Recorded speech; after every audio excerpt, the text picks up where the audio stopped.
Good evening.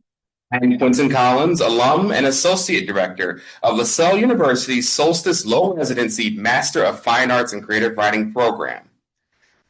Yeah. Welcome to the fifth in a series of 8 evening readings taking place here in Auburndale, Massachusetts as part of our January 2026 10-day residency start of our spring semester. For tonight's reading, we have the privilege of hearing from our 7 graduating students. Marissa, Lewis, Sister Allison, Amjed, Achiro, Katie, and Ryan toiled for 2 years, typing, reading, revising, listening, learning, and dedicating themselves to community and the craft of writing. The work you will hear tonight is from their creative theses, the culmination of study across 4 semesters and 5 residencies as they now prepare to graduate at this final one. Meg and I, as well as the entire Solstice community, alums included, especially those watching at home, remain proud of your creativity, your tenacity, and your fellowship in our love of the written word. And now for tonight's proceedings. First up, we will have creative nonfiction graduate Marissa Trunfio, who will be introduced by faculty member Ethan Gilsdorf. Then we will have writing for young people grad Louis LaCivita, introduced by faculty member David Yu. Next, we will have writing for young people grad Sister Allison Regina Gliot with an introduction by faculty member Adi Rule. After Sister Allison, we will welcome fiction grad Amjed McDonnell, preceded by an introduction from faculty member Venice Berry. Then, fiction grad Patricia Achiro Olwoch will read, following her introduction by faculty member Jennifer Mervin. Next, we'll have creative nonfiction grad Katie Nelson, introduced by faculty member Ethan Gilsdorf. And we'll conclude with fiction grad Ryan Thomas LaBee, who will be introduced by faculty member Stephen Huff. Ethan, come on up to the mic.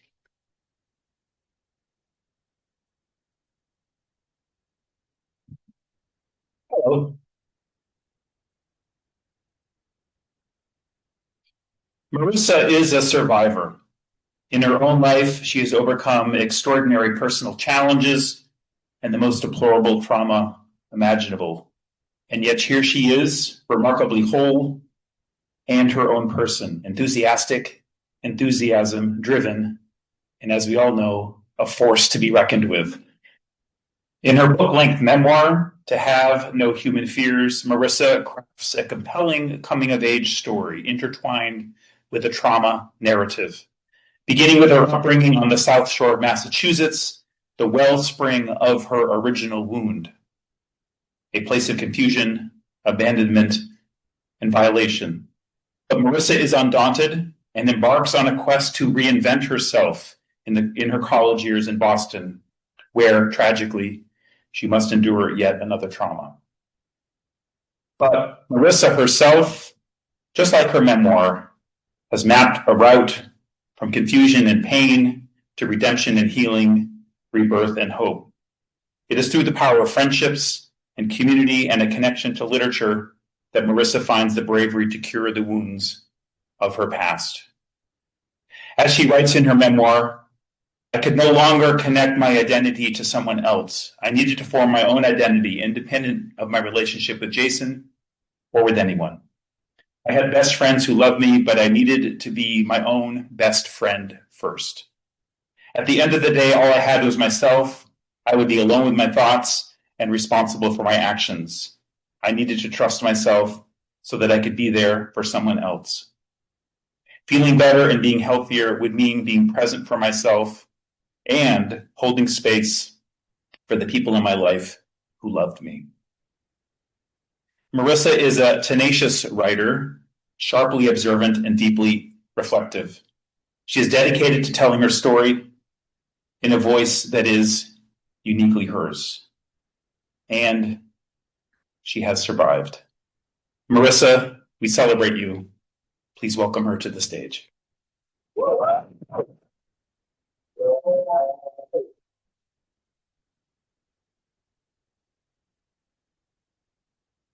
I am very short. Okay, is this good? All right. Okay, are we good? Okay, thank you so much, Ethan. That was lovely and unexpected, and I appreciate it. So thank you very much. I am reading an excerpt now from my memoir, To Have No Human Fears. Content warning, I feature a sex scene. It's not violent or graphic, but if this bothers anybody, please leave. I will not be offended. Okay. That afternoon, I took a nap and woke up to several unread text messages from Aaron. The most recent one read, "I'm so lonely and I really wish you were here, so I'm a bit conflicted." After thinking about it briefly, I agreed to go over his apartment. The minute Aaron said, "I really wish you were here," I knew that he wanted to spend the night with me and this would mean us having sex. I was a virgin, but I wasn't clueless. If Aaron was texting me like this, especially after our conversation in the library, then I knew it meant for sex. And if Aaron was texting me, then he wanted to have sex with me. Still, I didn't know how having sex would change my feelings for him. I didn't want to put myself at a disadvantage if I was the only person in the situation who had feelings. I knew that Aaron's text differed from what he said in the library, but I did not care. I didn't question his behavior or wonder why he was texting me in this way. It all seemed very natural, matter of fact, and understood. This would simply be the next level in our relationship, another way for us to deepen our connection. Maybe I should have questioned him. Maybe I should have said, "What's with the change of heart? Now you want me over your apartment? Do you think that makes sense?" Maybe I should have asked for an explanation as to why his thoughts were so different now, or if it mattered. But at the same time, I felt like I didn't need an explanation. I wanted to be with Aaron no matter what, regardless of the context. Was I being used? Was I using him? Or were we both lonely together and needed each other? The situation I found myself in was curious, but not wrong. The contradiction in his behavior didn't bother me. Instead, I saw it as an opportunity. More than anything else, I felt desperate to lose my virginity. I had absolutely no sex drive and no interest in having sex throughout high school and my freshman year of college. But by sophomore year, something changed. Either my hormones changed, or my psychology changed, or both. But suddenly, I felt very interested in sex. I started wearing see-through tops, lacy, thickly padded push-up bras, tight, shiny skirts, black tights, and black rider boots. I straightened my hair and put on makeup every day. I not only looked attractive, I looked hot. I dressed sexy because I was finally ready to have sex. I also felt at a disadvantage in not having sex in college in the city. Everywhere around me, people were having sex. Everyone was having sex in my dorm. My classmates and friends were having sex. The students in the English department were having sex. The city of Boston itself felt very sexual. That city had a raging pulse that I could not tame and sought to understand. The provocative energy empowered me to reinvent myself and break my old boundaries to explore my social limits. Not having sex when everyone else was having sex felt like living in a foreign country where I did not know the language. I felt like my peers were navigating a society that was not inclusive of me. By the time I hit 19, I no longer felt satisfied knowing what sex was. I wanted to feel sex, not just read or hear about it. I felt slightly nervous on the train ride over, but eventually became confident in my decision. This would be my first time having sex, but I was not afraid. I knew Aaron and trusted him. I kept an open mind about sex. Aaron had much more experience and knowledge about sex than I did, so I was willing to follow his lead. I had full confidence that this experience would work out in my favor. While walking up to the doorway of the Porter Square train station, I saw him standing in his oversized sweatshirt and jeans. He stared at me bluntly and awkwardly, as if in disbelief that I stood in front of him for the night. Aaron took his shoes off in the doorway and rushed me into his bedroom. I saw that he had a roommate, but I didn't stop to say hi, and Aaron didn't introduce me. His bedroom was small, with a large TV, a Pink Floyd poster, and a skylight in the ceiling. Clothes were thrown all over the floor. When I put my purse down, he stood over me and put his hands on my shoulders. "Yes, what is it?" I stared into his eyes as he smiled and looked down. "Nothing. I just can't believe you're actually here." My heart fell a bit. I would have gone over months ago if I knew he wanted me that badly. He grabbed my hand, then walked across his room to the TV. My hand went with him before he slowly slid his away. He knew through our Play-Doh class that I had somehow never seen The Matrix, so he put it on and sat next to me on his bed. I crawled over and straddled myself on top of his legs. He held both my hands and gently pulled me towards himself. So, what do you like? This was my first time having sex, so I wasn't sure what I liked. In response, I asked, what do you like?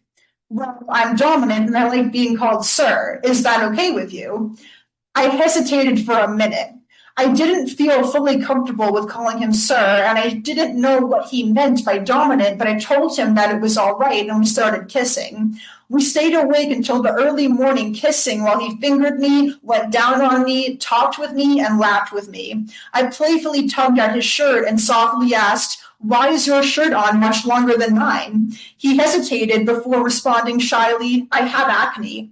I laughed, looked directly into his eyes, and said, I don't care. Slowly, he dropped his shirt to the floor. I put my hand on his chest and continued kissing him.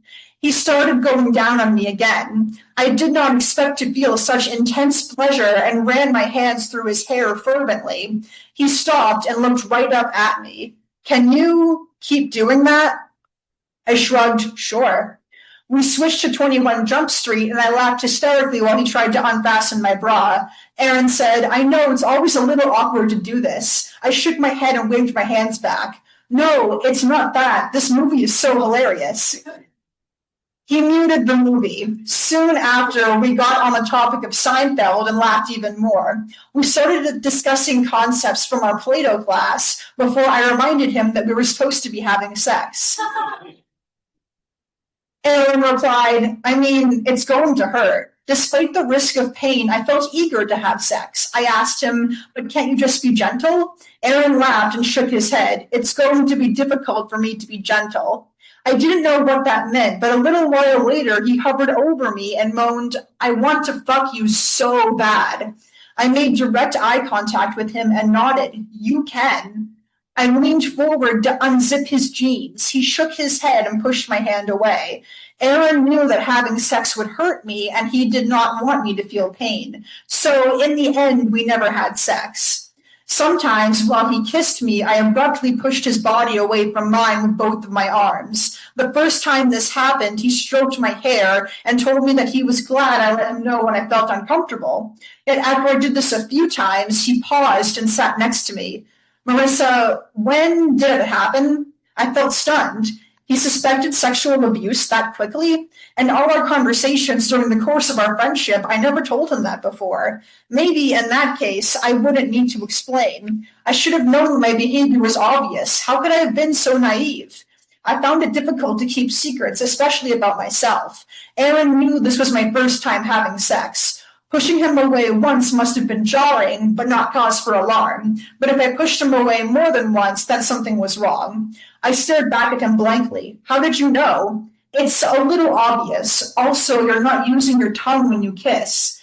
I should have known Aaron would catch on quickly. If I didn't kiss with my tongue once, then that wasn't a big deal. There would always be more kissing. But if I kept not using my tongue, then maybe he would notice that and begin to wonder why.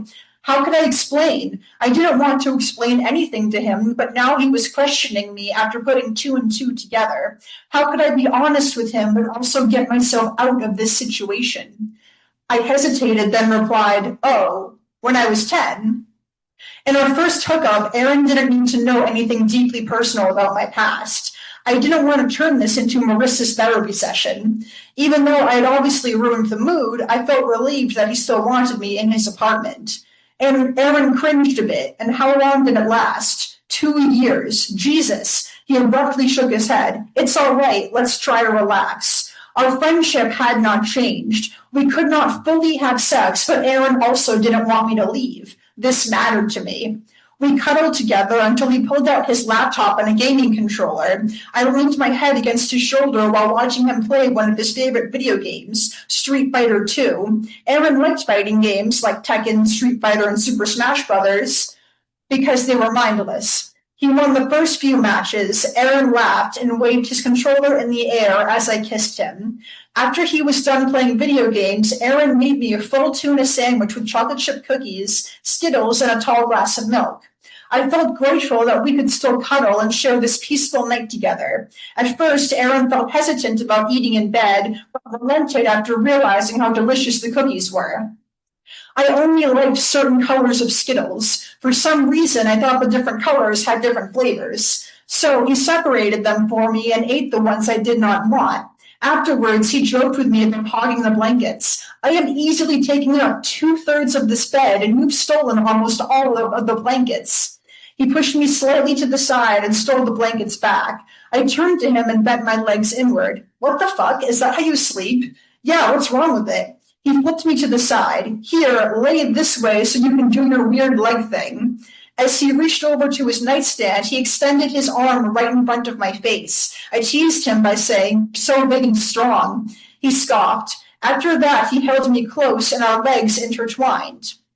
Right before we fell asleep, he asked me to run my hands through his hair again. Due to his height, the angle was difficult, but I slowly stroked his hair. Turning my body away from him, I laid back down to rest in his arms and smiled. Although the early sunlight barely streamed through the windows, and I was sure that he could not see my face, Aaron knew that I smiled and kissed me all around my cheek. Thank you.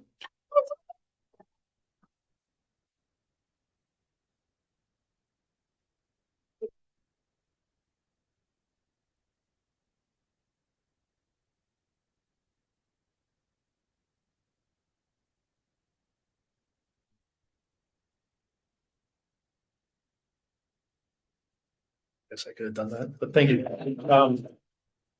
As a teacher, what I appreciate most about Lewis as a student is that he's always positive. His cheerful demeanor is infectious and a vital asset in our YA workshop.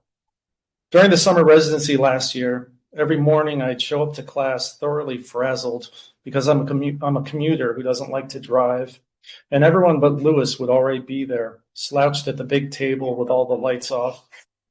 As I neared the table, I'd see that Caroline was wearing this deeply pained expression on her face as she fidgeted with these strange copper bracelets on her wrist, muttering something about being late for the traveling festival.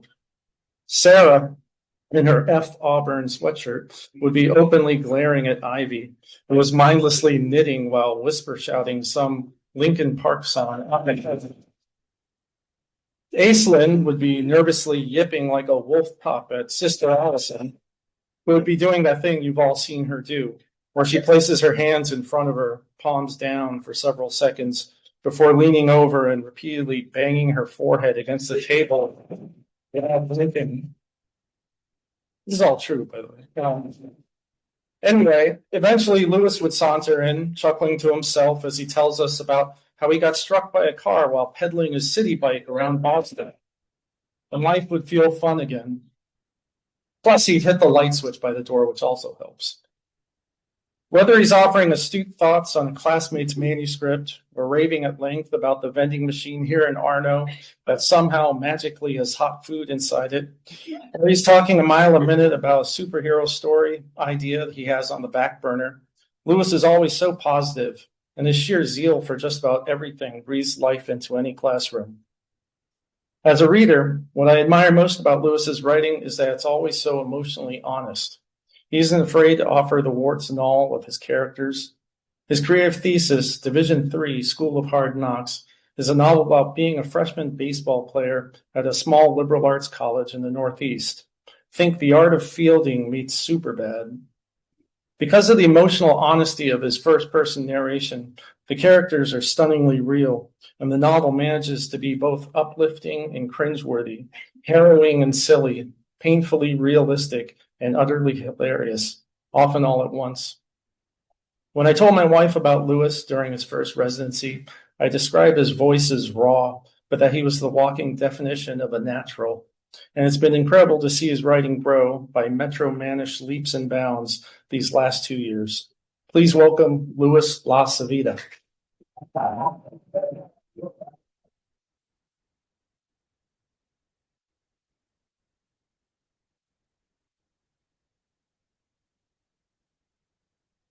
Thank you, David. That means a lot. That really means a lot.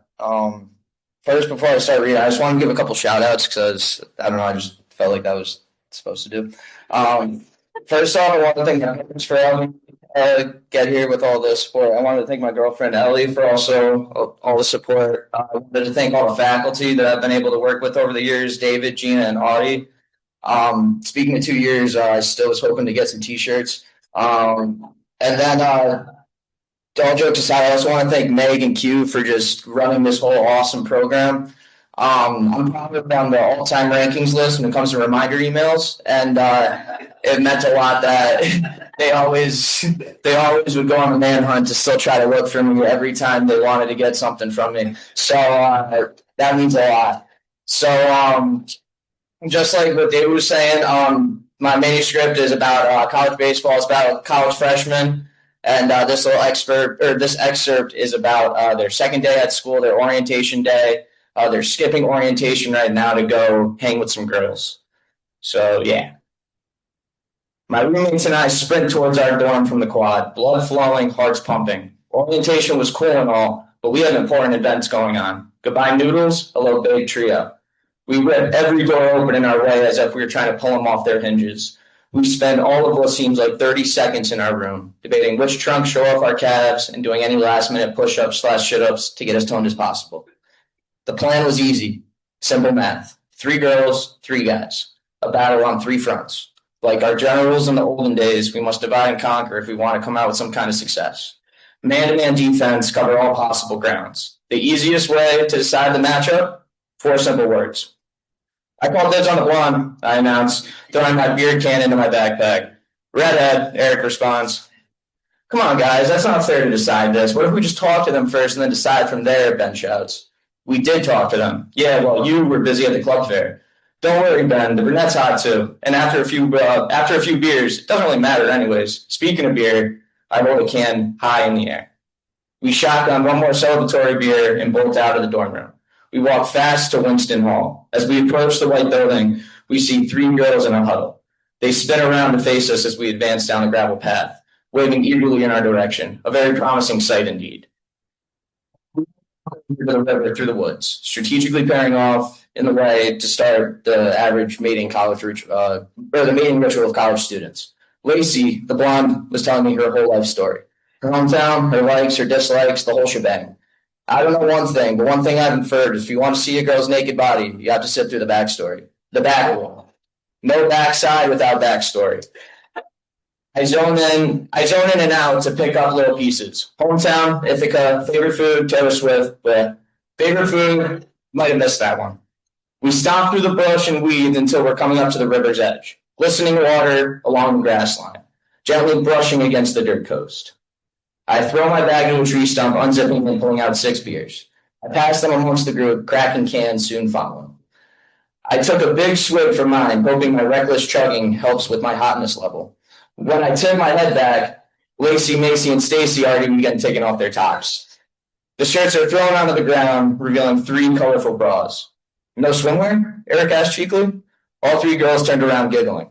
Oh, we're not going to be needing any clothes. Why don't you boys go to the river and get ready? Lacey laughs while shooting me a wink and unclipping her bra strap.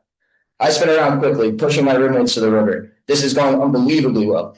I won't be just seeing 1 pair of beautiful breasts tonight. 3 girls means 3 impeccable pairs.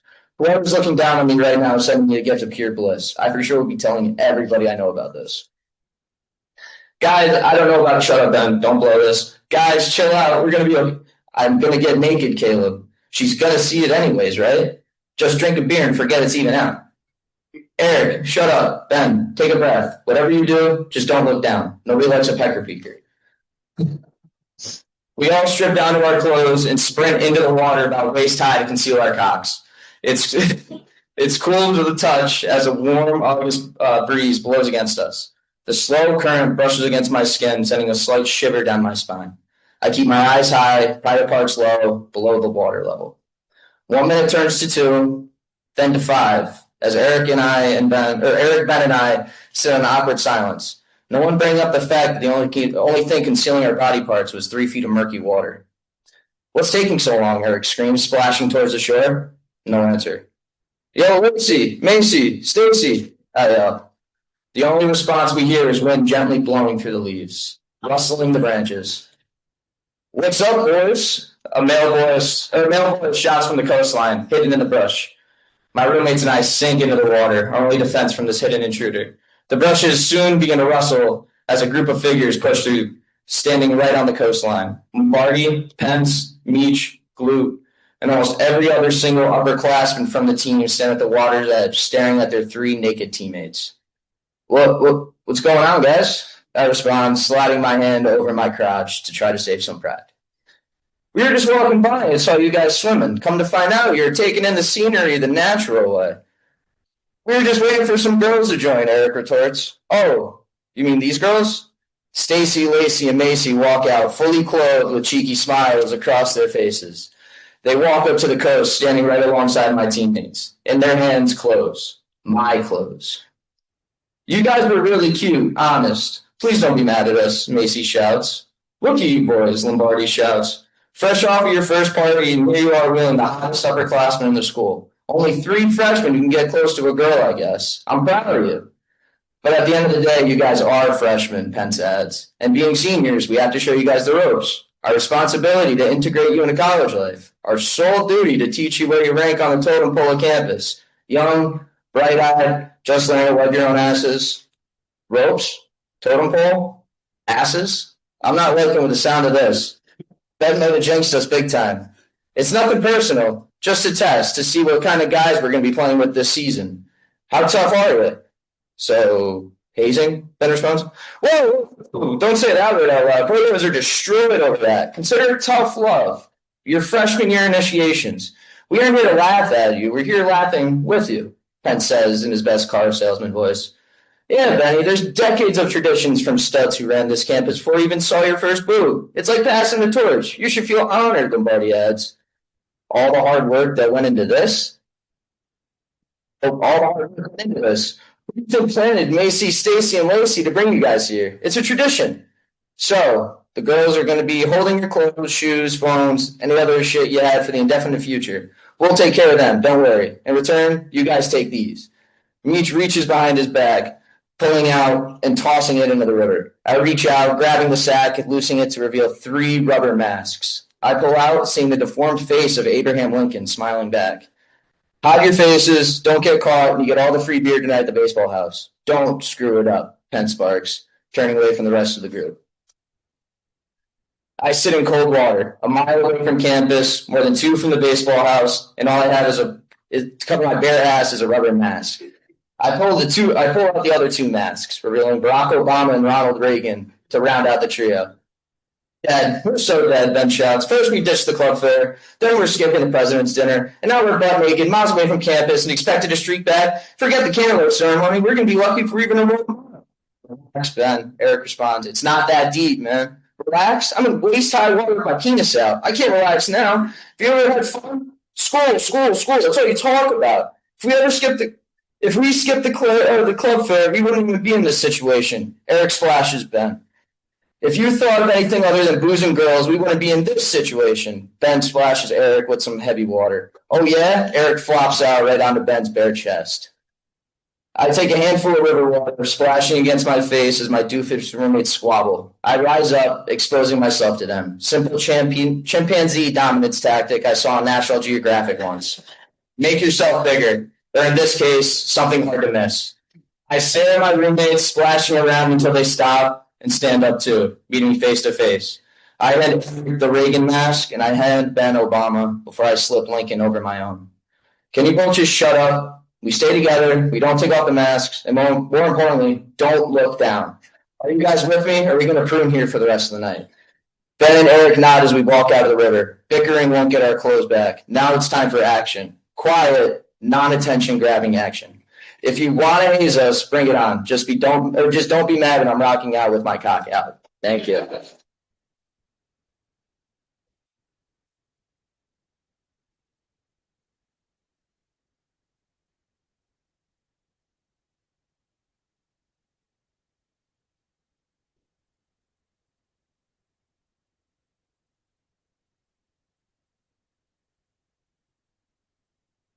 Sister Allison Gliot has been a part of the Solstice community since the beginning of time. And we've all decided she just has to stay here forever. Well, maybe that's not true.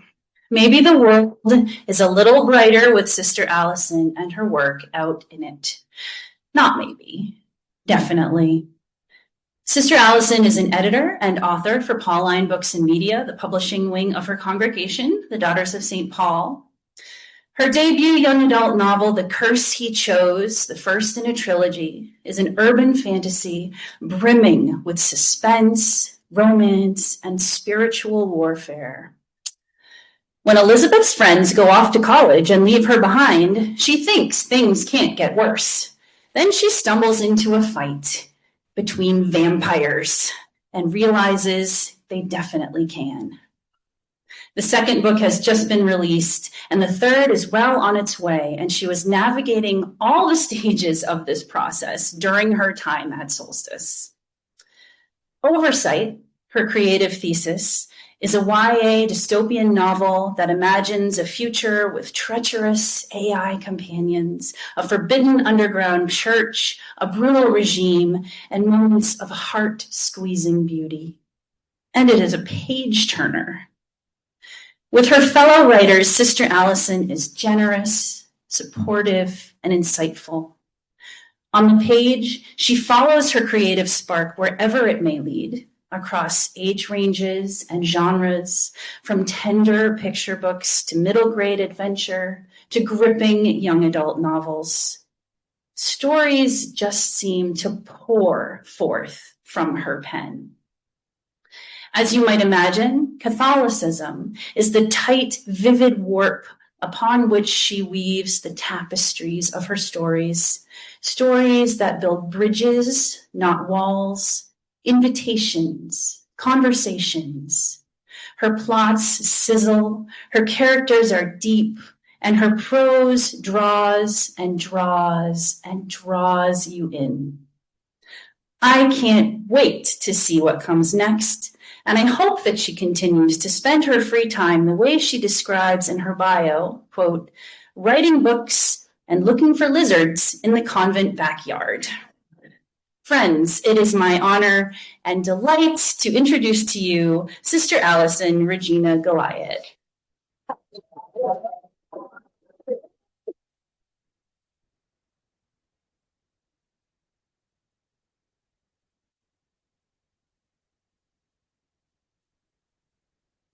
Wait, I do it this way. I don't want to ruin everything. I'm sorry. Thank you. Yes. Okay, so this is a major vibe change from Lewis. So I am reading from Oversight, my dystopian novel, and this scene features Rahel, a 19-year-old who has been imprisoned in the regime's humane penitentiary prison since the start of the book.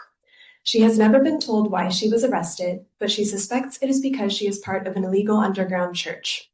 She has been kept in solitary confinement the whole time, except for her interactions with a young prison engineer named Jackson, whom she knows as Ia. Jackson can see into Rahel's cell with a camera and talk to her through implants in her ears so she can hear him and talk back to him, but she has never seen him. Jackson started out by using AI technology that he had designed to impersonate her best friend Tim to try to trick her into revealing information about her church community. But when Rahel figured out he wasn't Tim, Jackson stopped using the AI and started being honest about his identity in the hopes that she would come to trust him and accidentally let something slip. So in this scene, their relationship is civil but guarded. They're both lonely in their own ways and coming to know each other better. But if Rahel gives up the information about her community, they are going to be killed or arrested like her. If Jackson doesn't get that information from Rahel, he's going to fail his assessment and be recycled as fodder for the penitentiary's lab experiments. So, here we go. Chapter 10. Is this your loyalty to your friend? From the second book of Samuel, chapter 16, verse 17. Rahel, Ia asked, into her implants, breathless. Are you there? He'd never been out of breath before. Is everything all right? She asked, looking up at the camera in the corner of her cell, where the red light blinked. I'm sorry I'm late. There was a blockade, so I had to change my route. Some kind of disturbance next to that old cemetery on 7th. No. What kind of disturbance? She asked. I couldn't tell. The area was closed off, but there were enforcers everywhere. Rahel's fists clenched, and she couldn't get them to unfurl. Had the community been compromised? Had she accidentally revealed something after all? Breathe, she told herself. Breathe, so we can't tell something is wrong. But she couldn't. Ice was in her lungs, choking her. Rahel, are you okay? Do you know someone in that neighborhood? If he'd read her file, he knew full well she did. But she didn't know if he realized there was a Domus Ecclesia, a house church near there, or that Father Pistorius was based there. She didn't know if there was actually any disturbance at all, or if he was just baiting her. Rahel, he asked again. She squeezed her eyes shut, imagining Tim and Mai being thrown into the back of an enforcer's vehicle, Father Pistorius's mangled body lying in the ransacked domus, the last safe places being ambushed. Please, Lord, protect them, she prayed silently. Somehow, she had deluded herself into believing that if she could just keep her silence, her community would be safe. But they were as surrounded by danger now as they always had been. Sorry, she said, surprised by the steadiness of her voice. I have a few friends there, and I worry. What is there to worry about? If they're following the regime's rules, the enforcers will have no reason to bother them. No reason. Just like they had no reason to beat her father to death for being in the vicinity when a riot started. Like they had no reason to make the Khalil's baby disappear along with the parents, or to do random raids on Tim's shop to target customers with the lowest credit. Do you truly believe that, Ia? She asked in a low voice, feeling a righteous anger press up from her chest. After working here, seeing everyone who comes in? His voice was stiff. What are you suggesting? They lock up whoever they want, she snapped. It has nothing to do with justice. The people held in the humane penitentiary are people who break laws, he said coldly. What law did I break? She burst out, so tired of holding everything in. Why am I being kept here without hearing my charges or receiving a trial while you try to get me to confess to a crime that would give them grounds to execute me? She knew she should stop, that she was undoing everything she'd built with Ia, but she had to be furious, or else she'd be afraid. Please, Lord, protect them. Is that what you think I'm doing? Trying to get you executed? He sounded hurt, which is how she knew he wasn't. Isn't it what you're doing? I don't want you to die. I just want to do my job well. Her voice was acid. Your job of psychologically manipulating people for the regime? There was heat in his tone now. My job of gathering information about dangerous individuals who are running loose in society and need to be detained. If you wanted all the protections afforded to law-abiding citizens of the regime, you shouldn't have broken the law. What evidence do you have that I've actually broken any of them? She asked. More than enough to hold you here. The certainty in his voice unnerved her. Did they already have proof that she wasn't following the rules regarding religion and social belief? I don't believe you, she said. I haven't broken any laws, but even if I had, laws that are unjust should be broken. You don't get to decide what's just and what's not, he said. Neither does the regime, she insisted. What's right or wrong doesn't change based on what the government says about it. But the humane penitentiary isn't concerned about what's right or wrong, just about making sure everyone follows their rules. Rules matter, he snapped. Everything falls apart without them. And yes, sometimes they're hard to follow. Sometimes they require sacrifice, or giving up your own preference, or even doing something you hate. But it isn't all about you. They serve a higher purpose. Yes, keeping the regime in power, she thought bitterly. Couldn't he see that there were even higher purposes than that, things so much more deserving of his loyalty? You're wasted here, Ia, she said. This prison, this whole system, isn't what you think it is. Wouldn't the person working here know more about it than you? Your choosing to work here already shows you know nothing. Choosing? His voice rose in anger. I was assigned here. I wanted my AI companions used in long-term care facilities for people dying of loneliness, but nobody asked me, and now I'm stuck wasting them on prisoners who don't even appreciate that the alternative is torture. Oh, thank you ever so much for not torturing me. Thank you for pretending to care about me when you don't, and for impersonating my friend and... Your friend, he scoffed. He's the whole reason you're here. The words dried up in her mouth. What? He's the one who turned you in. The silence roared in her ears. She sank down on her cot. Tim? He wouldn't. He was picked up a few days before you were, at an underground protest, Ia said in a measured tone. They tortured him, and when they offered him an out in exchange for information, he took it. The name of one person in his underground cult, someone who knew more about it than he did. Your name is the one he gave. You're lying, she insisted, but Ia wasn't using his lying voice. In fact, below the monotone delivery, she heard something like pity. And she knew Tim. She knew how hurt he'd been, how furious the last time they'd spoken, but she'd never imagined he would give her name to the authorities. He was mad at you, wasn't he? Ia probed gently. Some kind of argument you got into the week before his arrest? We were mad at each other, she said in an empty voice. He wanted us to be more than friends. I told him I didn't think it would work. He took it hard and we both said things we shouldn't have. She bit her lip. But he wouldn't have accused me of breaking the law just because he was mad at me. He isn't a bad person. She wanted Ia to know that. She wanted herself to know that. What had they done to make him betray her? And how much did Ia know about it? She took a deep, shuddering breath. She wouldn't cry. She couldn't. Please, Ia, I know there's a lot you can't tell me, but did they let him go? Is he alive? She was afraid he wasn't going to answer. When he finally did, his voice was guarded. He's the whole reason you're here, and you still care what happened to him? Of course, she whispered. I thought we were better as friends, but I did love him. I do love him. And she was terrified for him now. Did he despise himself for turning her in? Had the torture twisted him so far that he didn't know how to return to himself? Ia, she said, looking directly at the camera in her cell. Please. Silence. Then, he isn't free, but he is alive. Something broke within Rahel. She pressed a shaking hand to her mouth, trying to hold those jagged edges inside. She had a million more questions and a million more fears for Tim and her community, but she couldn't show more weakness in front of Ia when she'd already revealed how invested she was in Tim's well-being. Somehow, though, she believed Ia when he said that Tim was alive. And if Tim was alive, then even if he had betrayed her or double-crossed the community or even denied his faith, he still had a chance. He wasn't lost. Not yet. Thank you, Lord. Thank you.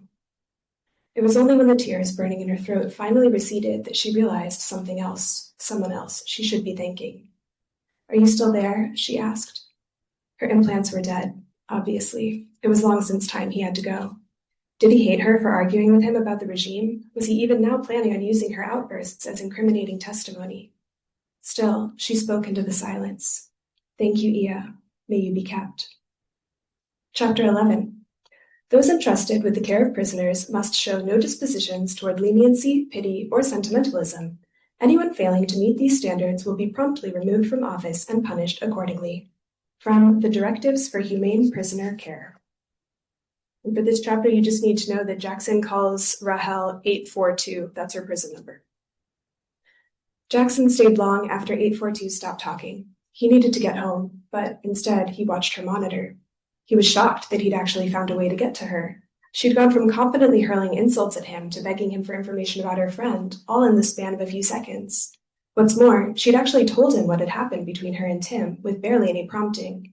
Her erratic EKG readings, her hunched posture, her trembling lower lip, all of it was unprecedented territory. He should have been coming up with a plan to leverage this new data. He could make her believe her good behavior would help Tim's situation, or promise her a chance to see him if she cooperated. But every idea that flitted through his mind made him feel nauseated in a way he couldn't explain. What was wrong with him?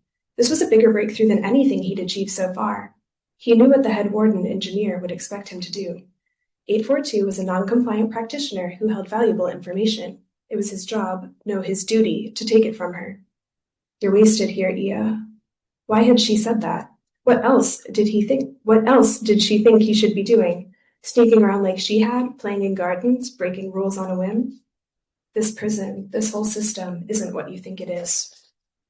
She was still sitting on her cot, hugging her knees, so alone, trapped in that bare room with nothing but disembodied voices for company. Fireflies in a jar don't live long, his grandma used to say. How long had it been since 842 had felt a kind touch, seen a smile? How long had it been since anyone had interacted with her, without trying to take something from her? What would happen if he went to her cell and sat with her? Jackson jolted from his chair, glad there were no implants to monitor his racing heart. What was he thinking? Talking to 842 as himself was already a breach in the directives, but visiting her in person? Associate Calix would report him for showing partiality to a prisoner in a heartbeat. Besides, Jackson was likely the last person 842 wanted to see right now. His being there would only make things worse, more awkward, more stressful. He wouldn't be opening her jar. He'd just be making it more crowded. And he couldn't fix her. The regime needed her broken. He needed her broken, or he'd fail his assessment. It was sad when a captive firefly's light dimmed, but it wouldn't have lasted forever anyway. That wasn't his fault. He was just doing his job. A job, as she'd so kindly reminded him, that he hadn't exactly chosen.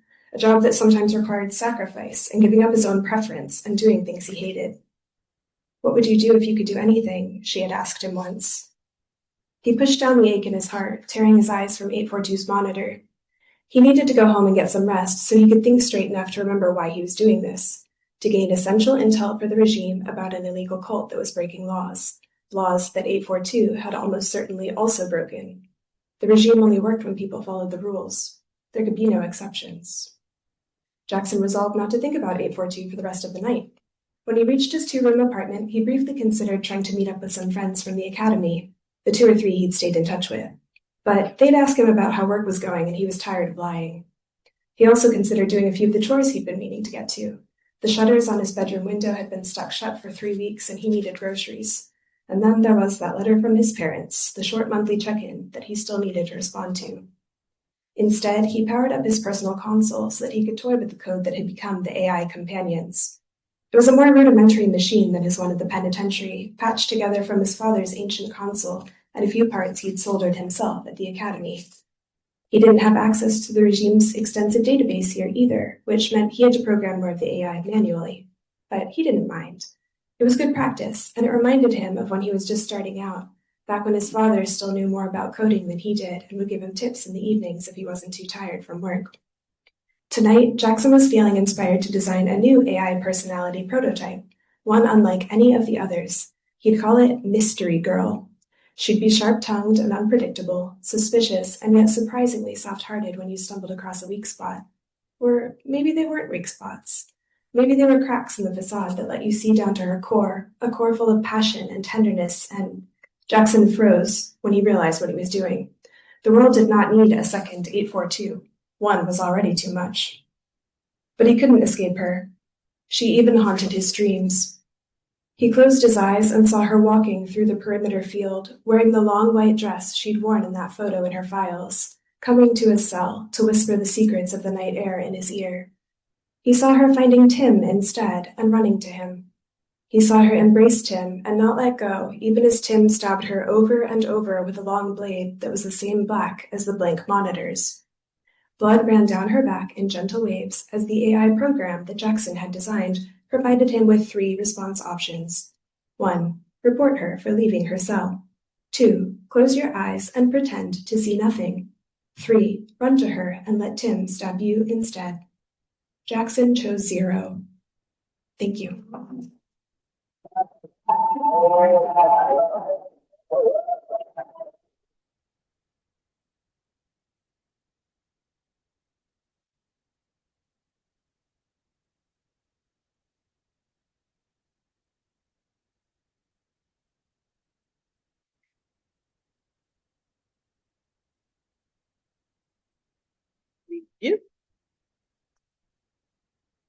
Our introduction to Amjed involved a unique look at a cultural community in Salem, Massachusetts.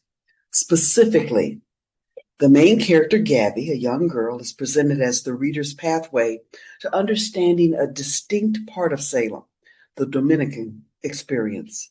Seeing the world through Gabby's eyes made the story both liberating and inspiring. I loved reading Dead Horse Beach. The plot, setting, and characters are very well developed. Amjed has mastered the rhythm of a detective novel, creating an immersive experience in the Dominican community called The Point, through emotions, conflict, and descriptive language. In the manuscript, her description of Gabby's mother is wonderful. She says, quote, Gabby stared up at the framed images of herself with Isabel, some group photos taken at Tia Carmen's, a family photo of Ruby and Joseph holding their baby Joey, the jerk who stayed too long. There were even a few of Ryan and Isabel. Her mother saved nearly all the pictures, even when people were no longer a part of their lives. Just because you erased them from Facebook doesn't mean they didn't matter to you. Isabel saw no point in removing images because even the ones who hurt tell a story, like scars on a body. Unquote. It makes sense that Amjed's writing is powerful because she uses writing as a connection. She sees it as a way to explore worlds, examine the people and personalities of those who populate our neighborhoods, and understand the motivations behind actions that otherwise make no sense. Amjed says she's a voracious reader because she believes it's not possible to grow without examining and understanding the writing of others. As a matter of fact, discovering new authors and getting lost in new stories is one of her greatest joys. She feels that her words are an affirmation of her existence, adding, quote, "Words matter, and if just one person experiences a connection with my writing, that matters." Amjed's writing is authentic, her characters are complex, and the mystery that she is writing is intriguing. Let's welcome Amjed McDonnell.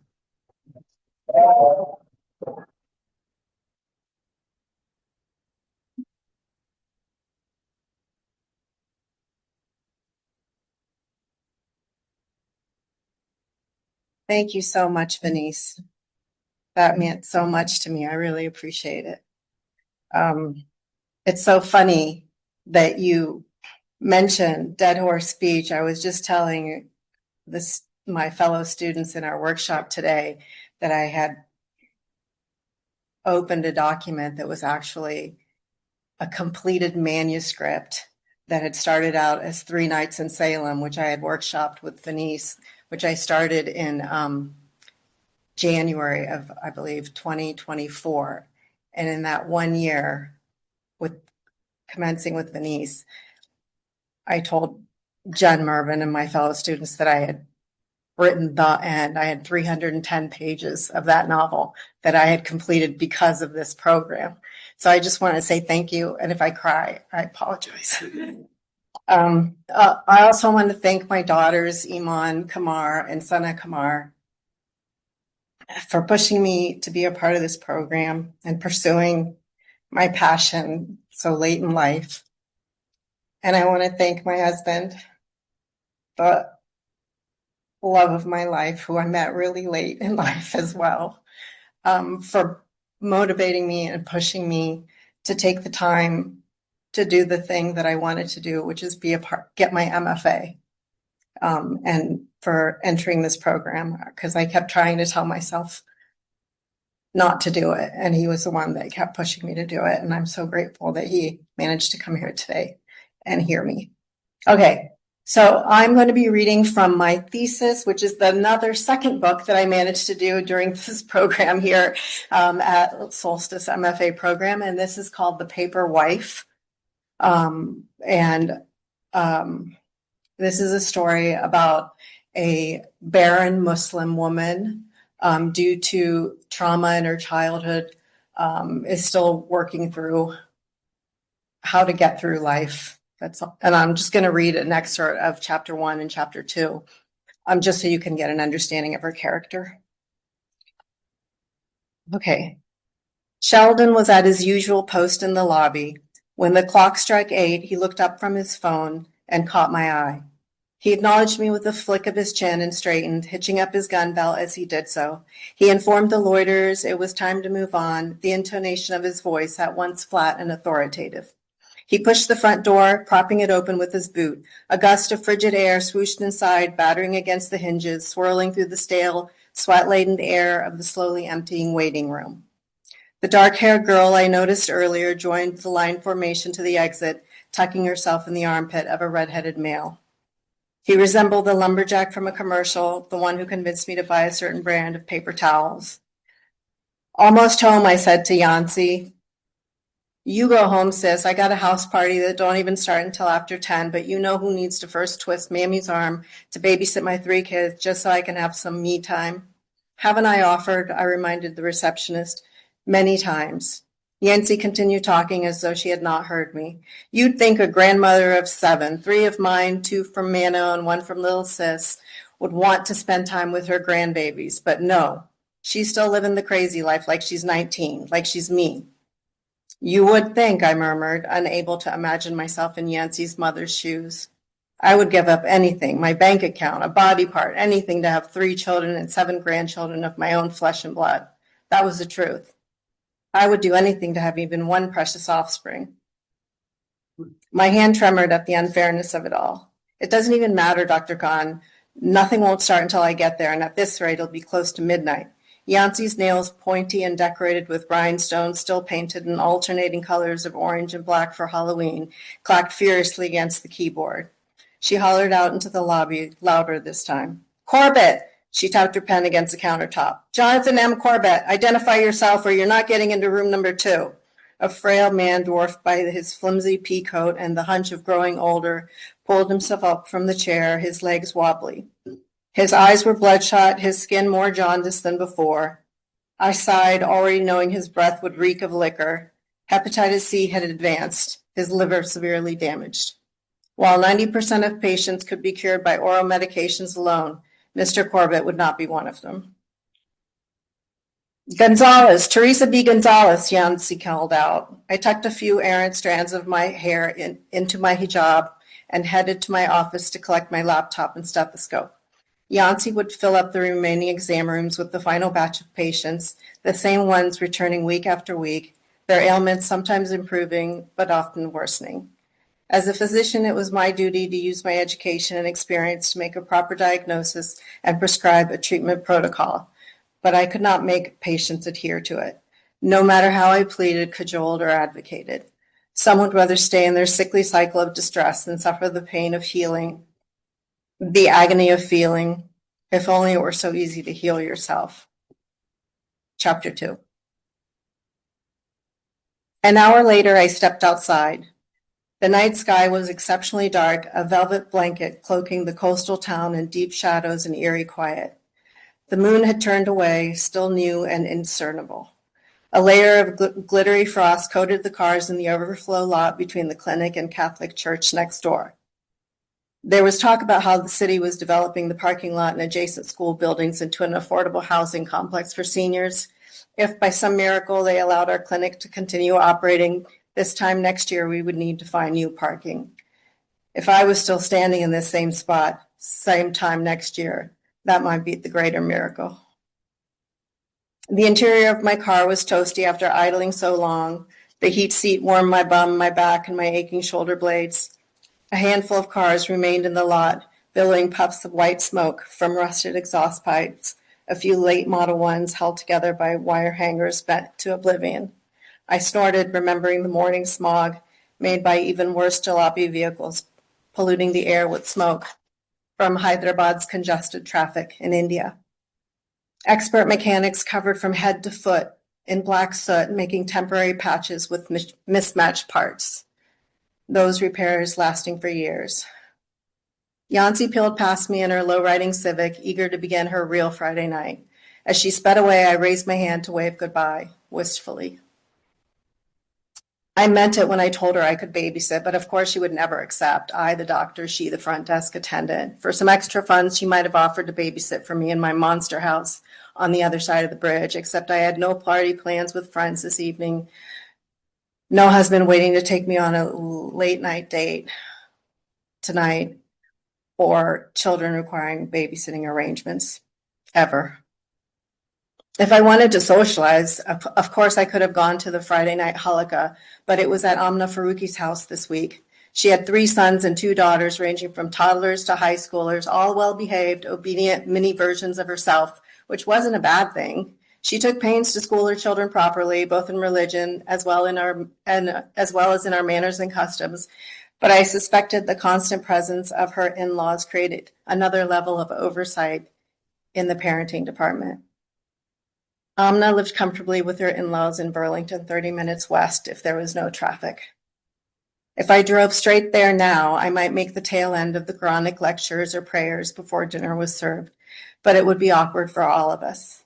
I had on my short headscarf, the one I used for work because it tucked neatly inside the collar of my white coat. But for the purposes of the halakha, it would appear to be like a scrap of cloth, too immodest for a gathering where there would be husbands in the next room.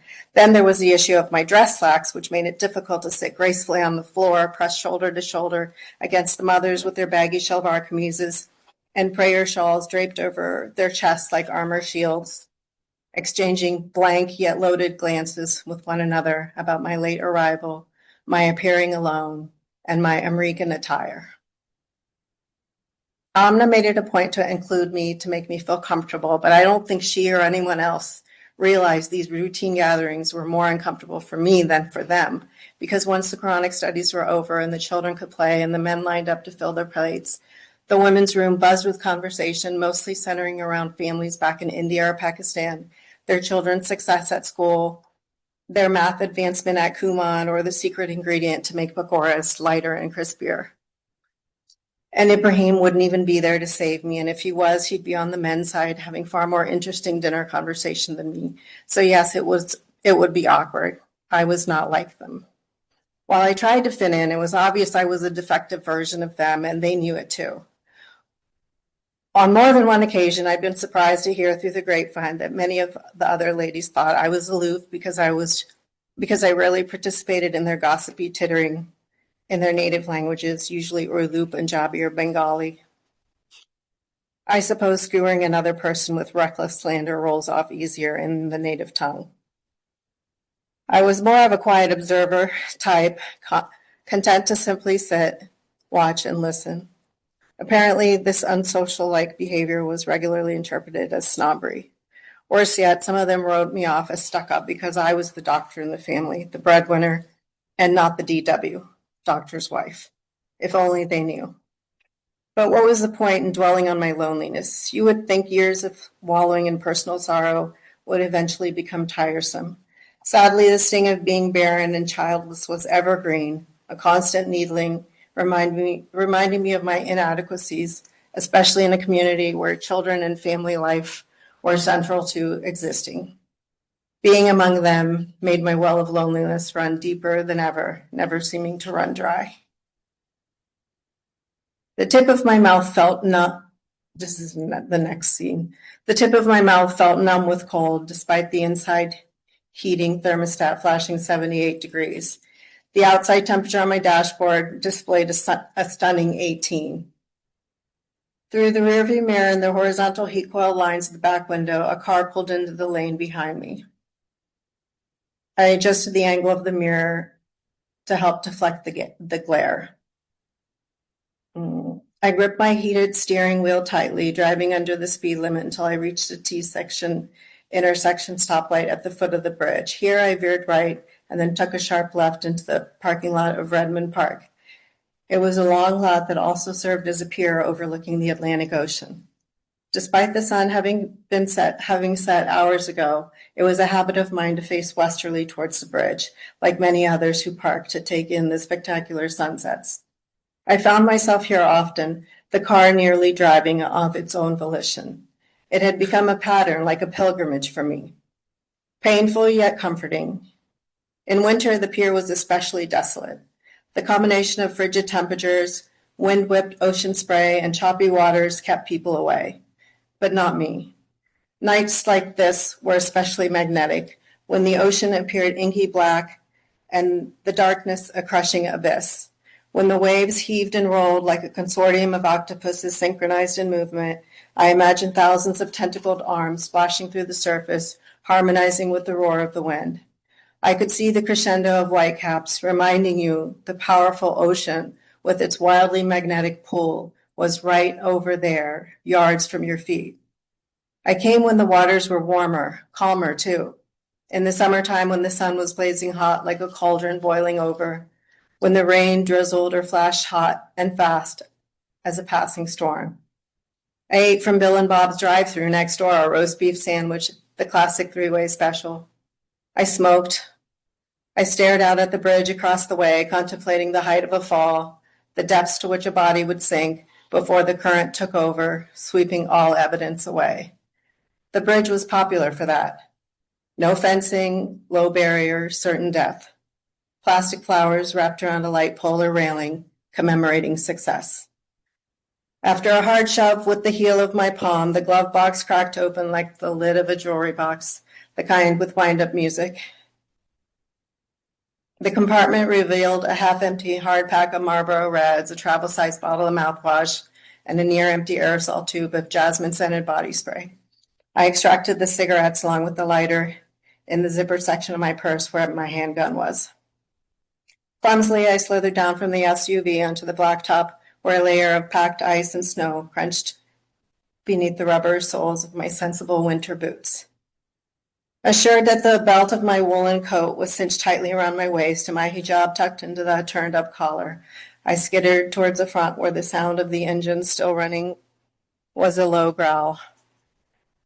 Perched on the edge of the fender, I tilted my face against the wind.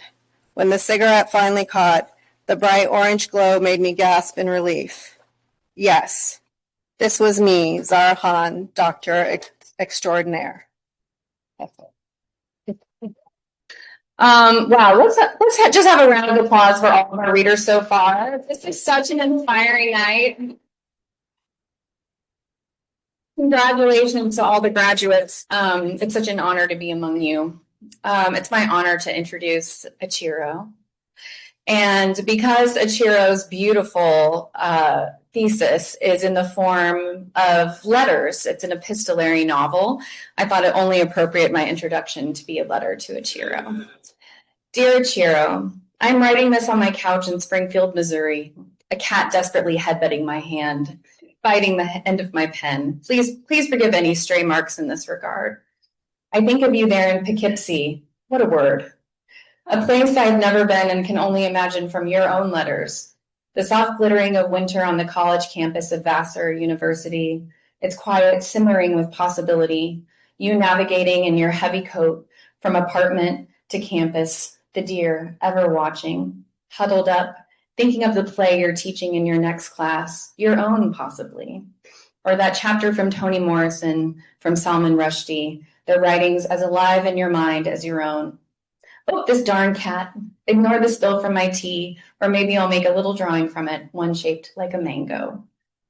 Dear Achiro, I'm writing this in the suspended state of post-reading haze. Your 371-page manuscript, weaving through my brain, its lyricism striking, its dexterity of form, poem, letter, script, speech, recipe, tweet, inspiring visions of Uganda, its beauty, its violence, its histories buried by others and unearthed by you, dusting the dark red earth from its voices, amplifying them as if your pen a microphone.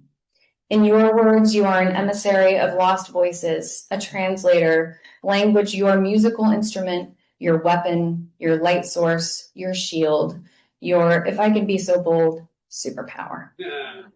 Your wielding of language and form is a marvel to witness. My eyes are tired, but my mind is alive with the voices of your manuscript's letter writers, which seem to echo in the air all around me. Dear Achiro, your writing has made me hungry. Do you know it's impossible to find Matuk plantains in Southwest Missouri? Dear Achiro, this week you are performing in a play, which I imagine is quite different than your usual work of writing them. I imagine you embodying a character in the way you embody them on the page. Your manuscript of letters, a collection of so many voices I long stopped counting them, from farm workers to nurses to fathers to soldiers to journalists to grandmothers to trans women to Uganda herself. Uganda's voice sings strong in the chorus of voices in this collection, calling out to its plundering and murderous exiled dictator. Quote, you came to me like a warrior prince, clad in khaki and promises, fire in your eyes, whispering sweet revolutions into the fertile curves of my soil. You vowed to shield me, but you became the storm, winds tearing my villages, fire burning my harvests, shadows filling my empty homes. You carved your name into my constitution like a drunken lover burning flesh, promises turned to scars. End quote. Dear Achiro, I imagine your letters flying like the green-breasted pitta, landing on your readers' brains, their tongues, in your voice or the lost voices of Uganda you have found in this manuscript. We become like children, your readers, waiting at the end of the road for the postman, for the next chapter you will gift us. Write soon. Sincerely yours, Jen. Please help me welcome writer, professor, filmmaker, playwright, and our beloved friend, Achiro Olwoch.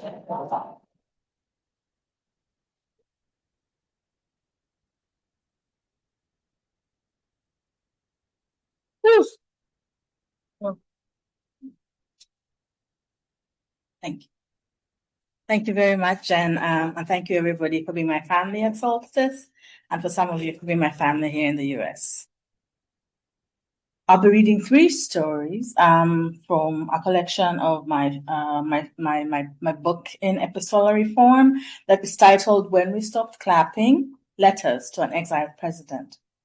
Trigger warning: there'll be some mention of violence, so please take care of yourselves. I'll be very offended if you leave. No, no, I won't be offended if you have to leave. Please take care of yourselves. Letter from Dorothea Kaka Wampamba to the exiled president. Mr. President, this is about Stefano Wampamba. I never imagined I would write you a letter like this. Not in this lifetime, not under these circumstances. I never thought I'd have to summon the words to explain the unbearable pain of losing my child. Not to illness, not to accident, but to something far colder, far more deliberate, the violence of a society that looked at my child and saw something deplorable, disposable. A culture intoxicated by fear, ruled by hatred, that could not bear to let my child simply exist. There's no instruction manual for this kind of grief, only the silence after. The terrible, suffocating silence where a voice used to be, where laughter once echoed through the walls of my home. That silence is louder than any scream. It wakes me up in the middle of the night, and it reminds me that the world has gone on spinning while mine has stopped. I remember when he was small, barely able to climb onto the kitchen counter, insisting that the sugar container had feelings. "Mama," he said, "be careful, it might get sad if you pour too much." I laughed until tears ran down my cheeks. Even then, he found the world to talk to play with, to question. Every day with him was a discovery of words, of sounds, of joy that insisted itself in spite of everything. He had dreams and fears and jokes that made no sense, a stubborn streak that drove me mad. He carried things fall apart everywhere, the spine already cracked from repeated readings. He had started hunting down every book by Achebe, asking me why the world needed rules and whether people really had to follow them. I remember how he would sketch posters for the walls of the first apartment he'd one day share with his friends. Bright colors, loud slogans like "Words can also sing" by Ngugi wa Thiong'o and "Self-censorship is a violation of integrity" by Commander. Music notes curled into the corners, tiny birds pecking at letters, a riot of color and hope. He had his routines, his little routines. Every morning he brewed tea with the precision of a chemist, measuring the tea leaves, timing the steep. He'd hum under his breath, the melody always slightly off, like the music of someone inventing the world anew each day. He cared for the small creatures around us. He untangled goats, coaxed little kittens down from trees, defended the quiet ones in the playground, and shared his lunch with the homeless. He was fiercely compassionate, endlessly curious, and entirely present. But now, there is only absence. The shelves still stacked with his favorite stories, the shoes still by the door, the bed that hasn't been slept in, the coffee mug untouched, the laughter gone. I hear his voice sometimes, stuck in the back of my mind, like a photograph I fear to touch often. Your men took my child, not just physically. With every cruel word, discriminatory law, and whisper of "not normal," they stripped away his sense of safety, his right to belong. And when the final blow was struck, the world barely blinked. There were no headlines, no marches, no justices, just absence, just this unbearable void. The day the mob came to my door, it was like a nightmare crawling out from under the bed. Their faces twisted with deliberate glee, ready to destroy. They dragged my child as if he were garbage. I screamed and fought and tried to pull them back, but I was overpowered. The crack of batons, the sickening sound of fists against skin, the blood, the pleading, the mercy denied. No one came. This isn't chaos. This is policy. Obedience became a shield for cruelty. Your laws, your speeches, and rhetoric handed them the match and told them where to strike. This is why my child is dead. I remember his last birthday. We gathered in the tiny courtyard behind our house. He had asked for a cake shaped like a rocket, and somehow we found one. He ran around in a cape, laughing with the other children. For one afternoon, the world was his playground, full of color and possibility. The joy is gone now, taken. But I carry it, Mr. President. I carry it in my bones. I will not be silent. I will speak his name. Stefano Wampamba. Stefano Wampamba. Stefano Amos Paul Demetrius Wampamba. My child was not a statistic. He was loved. He was brave. He was real. And no law, no summon, no fist can touch that. I remember the mornings he'd sit by the window, sketchbook on lap, humming as he drew new cities he would one day build, or characters he imagined as rebels in stories of freedom. He did not know then that the world would be so cruel to him for being alive, for being who he was. He sketched murals of resistance before he could even read the word. Colors exploding, fists raised, songs curling into corners like smoke. I light candles for him each night, trace his name on pages I will never send, whisper it into empty rooms. His life, his joy, his defiance. I carry it with me to every room, every street, every gathering. I volunteer. I speak, organize, and bear witness. Small acts of defiance to protect the children still afraid to walk freely. The rage I feel lives in my blood. It wakes me in the night, tightens at my throat when I speak, fills my mouth with ash when I pray. You, Mr. President, know exactly what I mean. You know the fury that rises when a life is stolen, when innocence is shattered, when the world looks away and even cheers. The world failed my child. I will not now. I will carry his memory in every breath I take until the world has no choice but to remember him. I see him still bending over his drawings, whispering to the small creatures he saved, cracking terrible puns that make no sense but made everybody around him laugh. I remember him helping the quiet ones, sharing food, holding my hand when storms frightened him. He deserved so much more than this world gave him. I ask myself daily, how did we get here? How did a society that claims justice and faith become a place where children are hunted for daring to love, for existing in bodies they refuse to apologize for existing at all? How did we hand over our humanity so easily? How did we let you, Mr. President, convince us to trade compassion for cruelty, solidarity for suspicion? The world will never take his light. I carry him with me to every room I enter, whisper his name, speak for him, and fight for him. Not as a promise in words, but as a life lived in resistance, in love and in remembrance.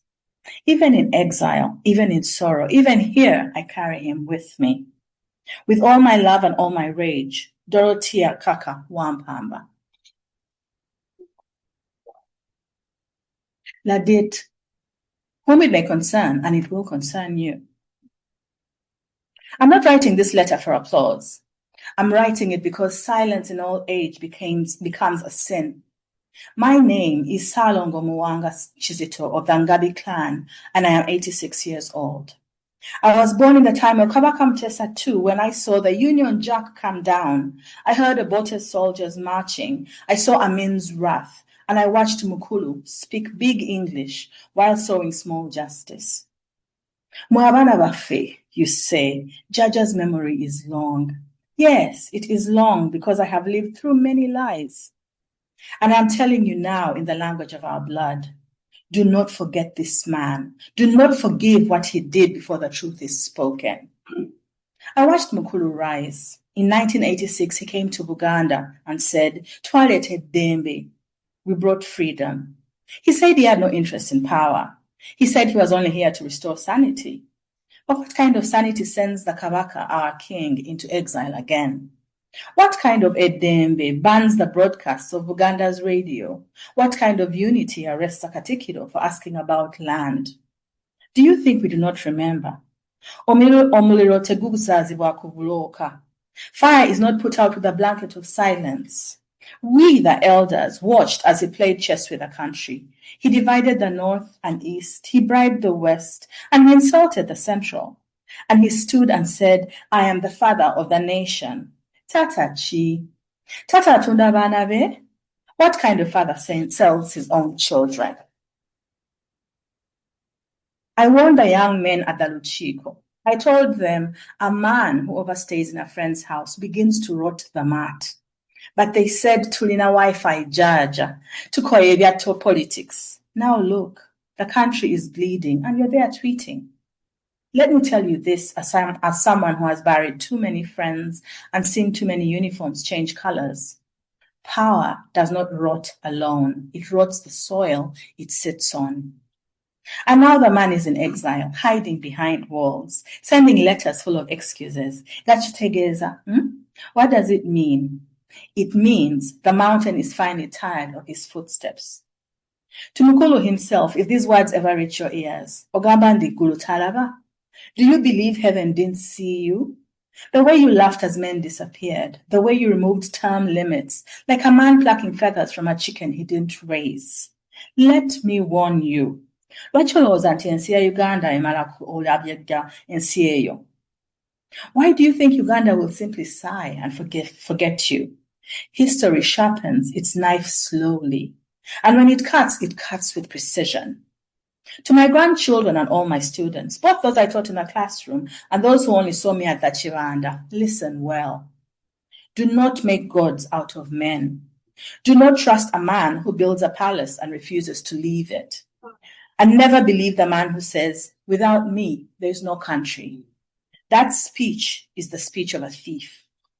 Now I return to my coffee and my rosary. I've said what must be said. If I die tomorrow, these words will still be here. That is enough for me.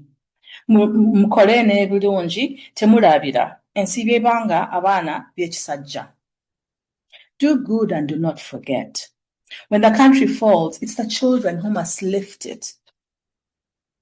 Salongo Muwanga Kizito, Ngabi Clan Buganda, elder with a warning. The last one. Yeah.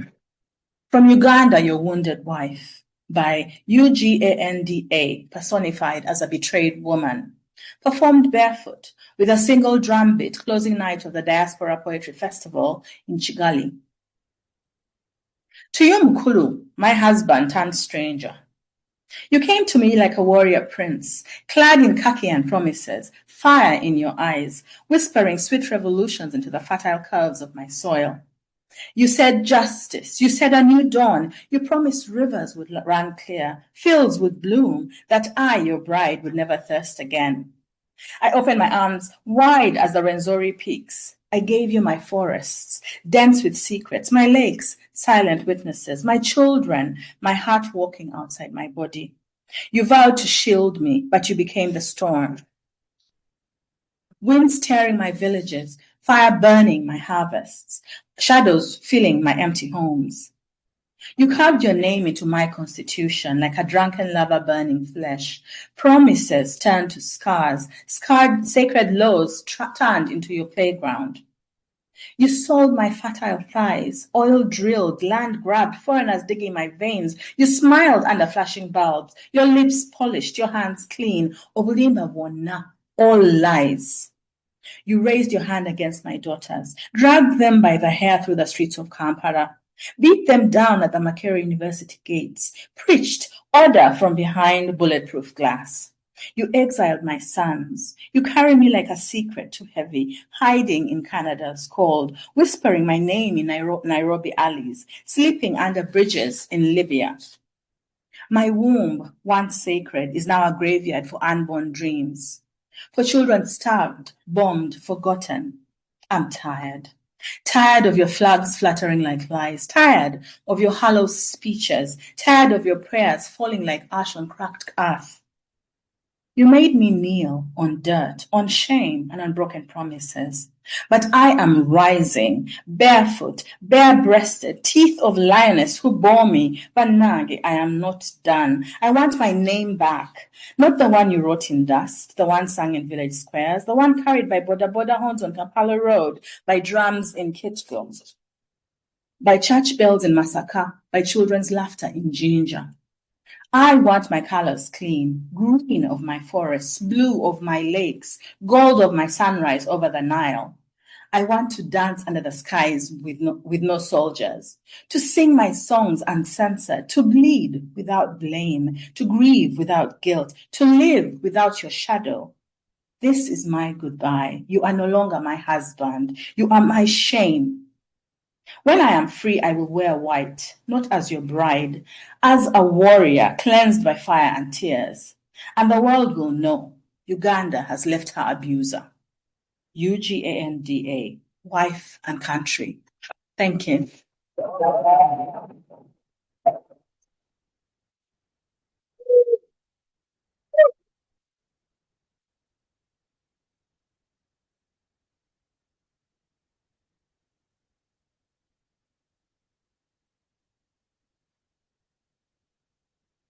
I'm back. Katie Nelson. All right. In the woods, while listening to and talking back to Henry David Thoreau. A reimagining of the sitcom Cheers, starring her alter ego, Katie Bob's daughter, aka KBD. An immersion in a 12-step meeting as time travel to the safety of a grandmother's love. An imaginative leap into the mind of a mainland wash-ashore customer who comes to her bar looking for a real towny experience. A searing examination of the mythology of Cape Cod while listening to the song Old Cape Cod during an actual and emotional blizzard. The act of gathering seashells as walking meditation to locate her true self in all of her pasts. Where We Go When We Stay is Katie Nelson's collection of 8 essays and 8 shorter Substack posts. In this varied and formally innovative work, Katie fiercely dedicates herself to documenting and transforming the story of her and also her people, year-round native Cape Codders, many her patrons, who she observes with her trained journalist's eye from her post behind the bar. In her work, she also observes herself. Like the Bourne Bridge that connects the mainland Massachusetts to the Cape, Katie's work spans local and out-of-towner, past and present, addiction and sobriety, pop culture, and personal revelation. Like that bridge, the world she straddles is fragile, precarious, and in need of repair. Her compassion and tenderness for the issues that trouble her people shines fiercely, as does the compassion and tenderness that she shows herself. As Katie writes in Meditation on Beachcombing, quote, "What is meant for you will come. I chant this when I walk on winter afternoons after windy days, when the inventory is new and the competition is low. My mind empties while I walk on the shore. I chant to myself until all other thoughts are quiet. What is meant for you will come, one step at a time. Whatever washes up was sent from the moving rhythm of the waves and has traveled years to end up here." So, here we are. We are here. Please welcome Katie Nelson to the stage and be prepared to be hit by her waves.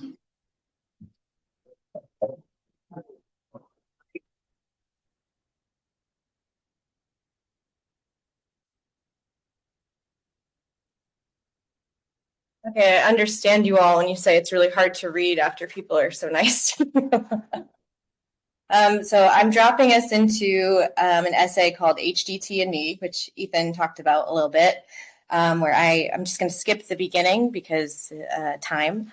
But all you need to know is I'm walking in the woods. I'm earbuds in, listening to Henry David Thoreau's journals on his travels to Cape Cod. He walks behind me, but he is close enough that I can hear his feet fall on the path. Attempting to break the ice, I ask him if he's ever been to Falmouth before. I have spent in all about 3 weeks on the Cape, walked from Eastham to Provincetown, twice on the Atlantic side and once on the Bay side also, excepting 4 or 5 miles, and crossed the Cape half a dozen times on my way. But having come so fresh to the sea, I have got but little salted. His avoidance of my question leads me to assume he's never been to Falmouth, but does not want me to think he's uninformed or inexperienced. I'm not certain Henry can hear me at all. He's beside me now, close enough so I can read over his shoulder as he scribbles in his notebook. Well, I'm truly delighted that you've used the correct preposition, I say. You don't know how crazy it makes me to read or hear in Cape Cod. I can't explain it, but it hurts something on my soul. It's on Cape Cod, by the way. No response. I keep walking. Thoreau stops to better observe his surroundings. He was likely hoping to be by the shore today, but there are wonders galore in these woods. As we walk, I identify my favorite leaf, sassafras. Then I wonder if it's weird to have a favorite leaf. Sassafras, with its 3 to 5 ovular curves, reminds me of a dinosaur footprint. I spot one and pick it.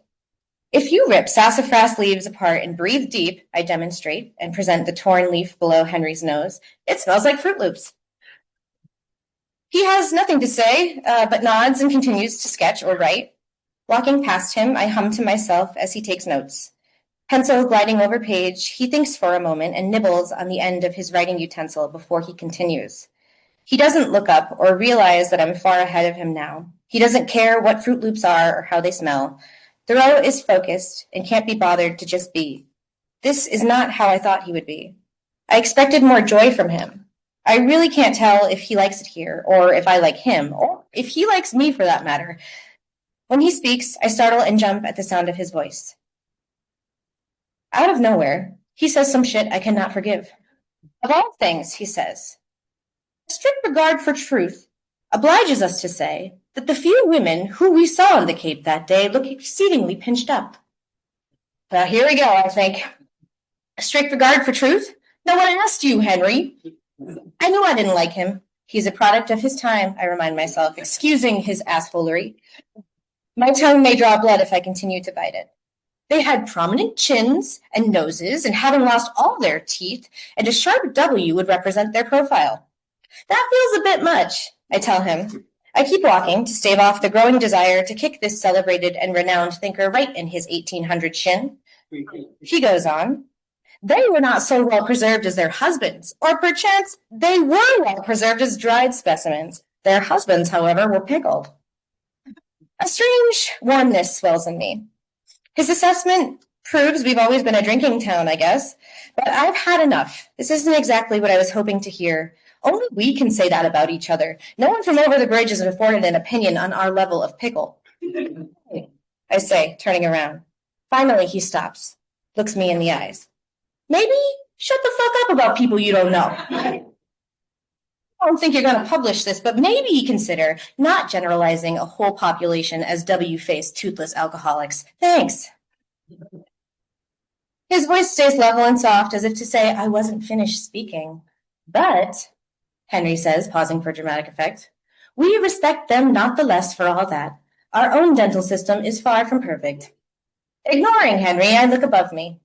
Trees on the opposite sides of the trail reach for each other's branches. They're nearly touching. This will look so beautiful covered in snow when all is quiet and the silence is like a cool cloth on a feverish forehead. Henry stoops and squats, pinches and pokes. He's looking for something he can name. I watch his eyes scan, identify, seek, and understand. He stands up. As for the cod, he says, pointing a finger upward to make a point, as if we were talking about fish. I guess we changed the subject, thank God. That was derived from the great shore of codfish, which Captain Bartholomew Gosnold caught here in 1602, which fish appears to have been so called from the Saxon word cod, a case in which the seeds are lodged, either from the form of the fish or the quantity of its spawn it contains, when also, perhaps, codling. Hey, man, I say. My palms are raised up. How do I get this fool to shut up and smell the salty air before it's too toxic? Before the day passes and we never get it back? How do I silence his busy thoughts when he is supposed to be silencing mine?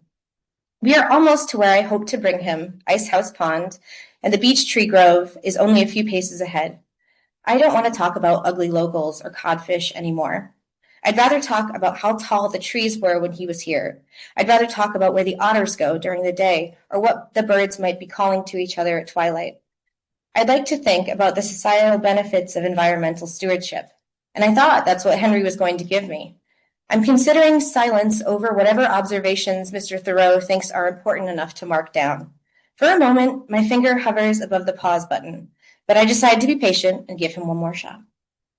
As I consider how to get Henry to think about the bigger picture with me, I remember the contents of my waste bag. Keys, my phone, a small water bottle, a lighter, and a joint. Eureka! Have you ever smoked weed while walking in the woods before? I asked Henry. He's confused. This is going to be interesting. My sales pitch to Henry David Thoreau, advocating like a devil on his shoulder, is for him to inhale my free sample gateway drug, which he's never heard of.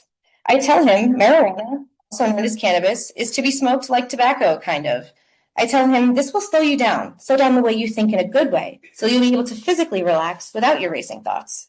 While I blab, filling vacant air between us, I rotate the tip of a joint over the flame, ensuring an even burn. I don't drink anymore, but I smoke sometimes. I feel the need to validate that I'm otherwise sober, aside from weed, like he cares. Between my lips, the joint rests. My left hand shelters the fragile flame from the breeze. Watching intently, Thoreau puts his pencil in his pocket, closes his notebook, then stores it in the lapel of his jacket. It helps me focus, I say again, still trying to validate my high. Something like shame bubbles up in me as I remember in an instant all the reasons I can't drink anymore without suffering serious consequences. I can't do this anymore kind of consequences. The hardest part about leaving it behind me is knowing I was a really fun drunk most of the time. But I was a drinker whose only off switch was passing out. It was never enough, could never be enough, to fix whatever it is that's pushing the desire. Maybe it's not following the AA playbook, but at least I'm not drunk. I try to soothe myself and validate this choice. High on weed is better than drunk, a compromise. I want to identify as a sober person, but the truth is I'm not. As I smoke, I think about failing sobriety. I think a mentally healthy person shouldn't have a desire for any substance or escape. I bet Henry was satisfied with the air in his cabin at Walden Pond and got high from the salty smell of waves breaking when he visited the Cape.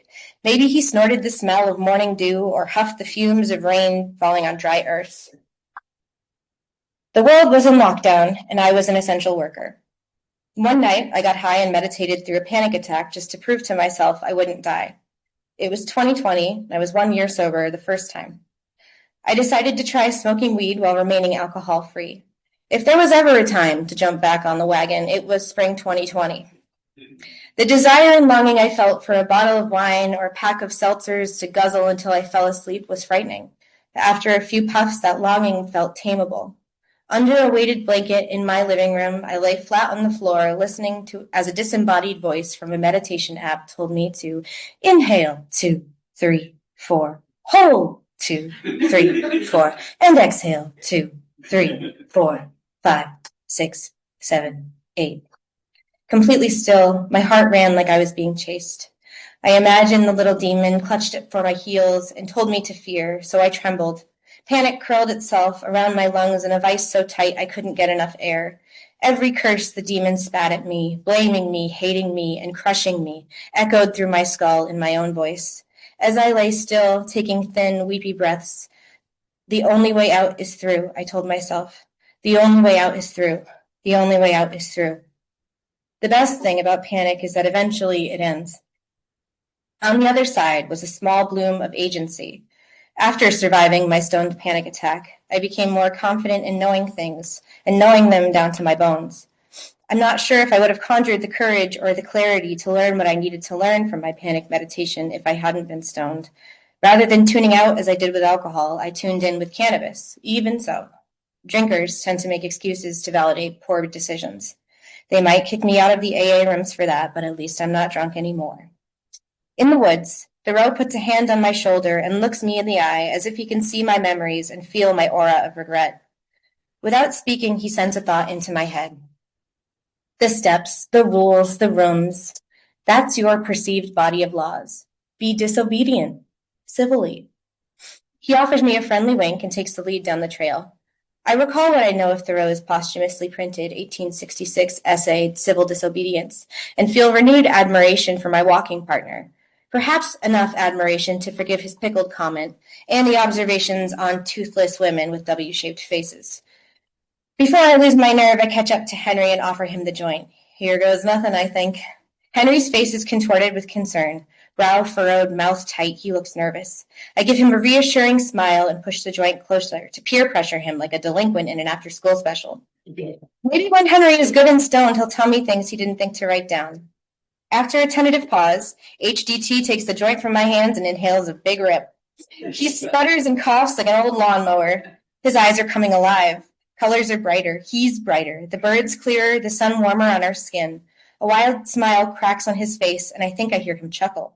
If it weren't for his horrendous neckbeard, he might even be handsome. Quiet settles between us as we watch the ripples on the pond. We sit on the rocks and get a full view of the water. We see that it's teeming with life. Tadpoles kiss the water's surface, hoping to suck up some lunch. Starfish dart away from our shadows. There's a sleepy winding road on the other side of the pond. A car purrs by. Landscaping tools buzz on the properties surrounding the pond. A plane drones overhead. I close my eyes and wait. For what? I'm not sure, but I'm calm. In no rush to leave this place, where I feel more part of the earth than I did in front of my computer. I hear cardinals singing, blue jays and crows cawing, dogs barking, chickens in a backyard coop, the wind in the branches singing like a wind chime, the car, the plane, the ripple, the tadpoles, the sunfish, all of it, all at once, like a symphony. When I open my eyes, I see Henry is considering the movement of the water. He sits on the rock and rests his chin on his fists, looking across the pond, unblinking. It's no Walden, I say. I stand and stretch my arms overhead next to him. But I love it here. He nods. I continue. There was a rich family, the Beebes. They built a summer house in town down that way. I point down the path behind us, away from the pond, that leads away from the pond. This pond is where their ice house was. I think their house might be considered one of the first summer houses in town. The Beebes owned a dry goods store in Boston. They were one of those thinks of the wine over the brine folks you wrote about, remember? You said, I pull out my phone and search until I find the quote I'm looking for. Then I read it out loud, mimicking Thoreau's voice. If it were merely a 10-pin alley or a circular railway or an ocean of mint julep that the visitor is in search of, if he thinks more of the wine than the brine, as I suspect some do at Newport, I trust that for a long time he will be disappointed here on Cape Cod. But this shore will never be more attractive than it is now. What did it look like? Were you right? I ask Henry. No answer comes. He's still smiling like a boy on a new bike. The joint has gone out between his fingers. He takes a puff and doesn't seem to realize that no smoke comes out of his mouth when he exhales. I'm smiling too. I light the joint, and we stay parked on our rocks, watching over the pond. Bending over the water, the small creatures on the shallow edge scurry about in my shadow as I watch over them like a god. The last of the summer dragonflies bounce on lily pads. The tadpoles have formed some of their legs, but still sport a tail. Just like me, they're in the middle of transition. As we sit on the rocks, I'm deciding what kind of sober I am. Thoreau's voice in my head asks, do you need to define it? For whom? Do you follow your moral consciousness? Or do you submit to the laws that are not required or imposed on you? Thoreau raises his eyebrows and gives me these questions to consider. Without ceremony or sentimentality, he turns away and walks deeper into the woods without me. The time has come to listen to my own thoughts now. My spine feels taller, the weight of my body a little lighter. I lean backward and stretch my arms up overhead like a cat after a long nap. Feeling more myself, I turn and head home the way we came, alone. As I walk, I think of the ways I will disobey with civility and the new laws I will write to define my sobriety. Thank you.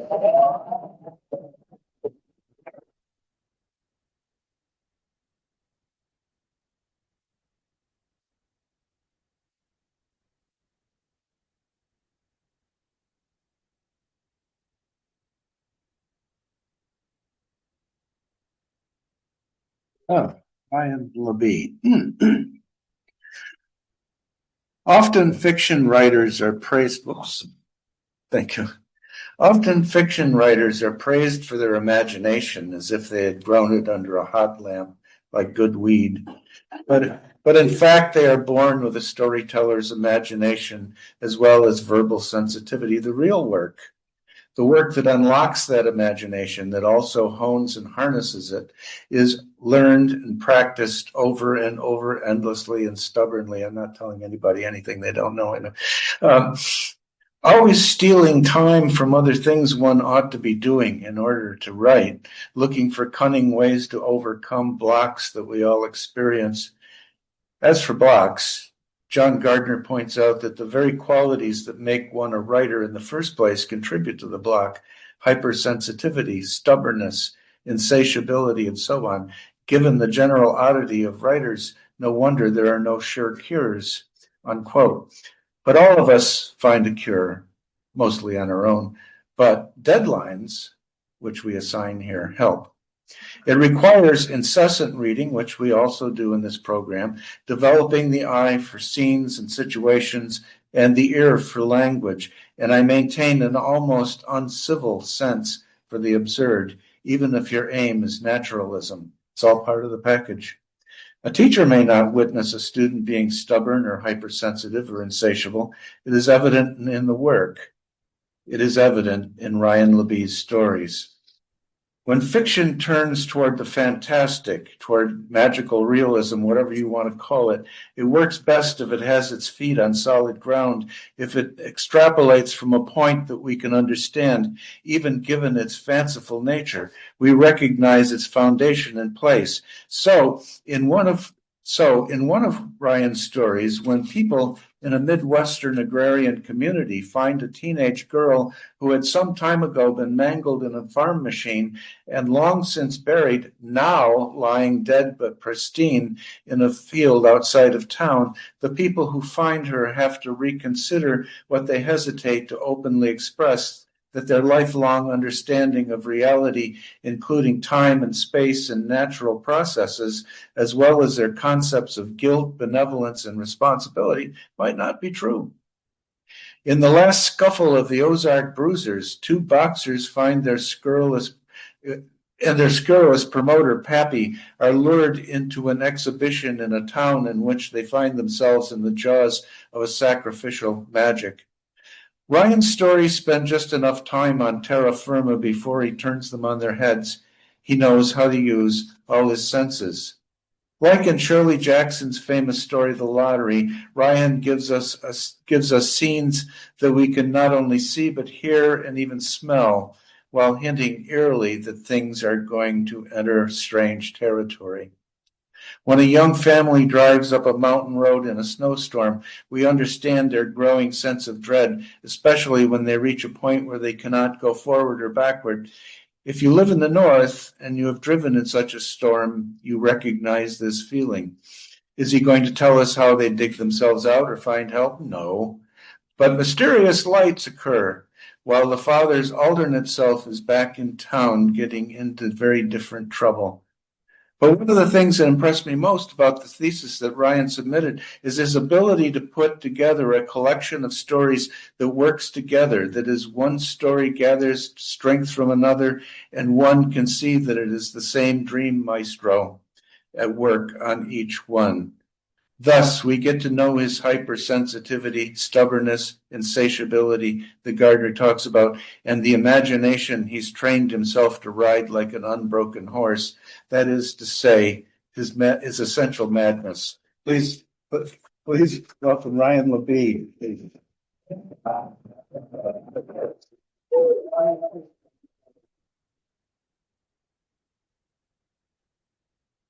Wow. I don't know how to live up to that. Thanks, Steve. Nothing worst I can do than bomb now. I just want to thank Hugh and Meg and all the faculty here. This has been one of the best experiences of my life, and I appreciate it so much. So let's give a round of applause for them. One of the things that Meg starts every residency with is an antidote for writer envy. And she says, find someone to fall in love with their work, just one person, and that tends to help you out. Well, I've had the privilege for the last 2 years to fall in love with every one of my fellow graduates' work, and I am honored to be graduating with you all. So I'm going to be reading from my collection, Peculiar Missouri, and this story is one of the ones that Steve highlighted. It's The Last Scuffle of the Ozark Bruisers. Trigger warning, there is wrestling in the story. Springfield, Missouri, June 4th, 1937, Memorial Hall, 1. Memorial Hall was a brick box with narrow windows and a ceiling that devoured sound. Heat pressed down from the rafters like a hand. Tobacco smoke drifted along the beams, mingling with the smell of beer, and old sweat ground into the floorboards. 600 souls sat shoulder to shoulder, every last one of them having scraped up a dime to watch the night's fight, and men beat the snot out of one another. The undercard boys had already finished. 2-string beans and black tights, college lads stiff as broom handles. The crowd took them apart with cat calls and coins, then fell into a low mutter of hunger as the ring announcer, a scarecrow in a moth-eaten suit, bang a handbell. Ladies and gents, he called, voice wobbling through a loud horn, direct to you from the roughest ridges of the Ozarks, the Younger Brothers, or as you may know them as, the Ozark Bruisers. Boos began to roll from the back like thunder before the second syllable of Bruisers was out of the announcer's mouth. A veteran with a war ribbon pinned crooked to his lapel cupped his hands and brayed, "Man!" Booker felt the noise hit his chest as he climbed the apron. Big Clem, his longtime ring mate, went ahead of him, every step tilting the old planks. Pappy, their manager, and sometimes third Bruiser, stalked behind, coat draped over his shoulder like a cape, his ghost of a beard gone dark at the tips from sweat.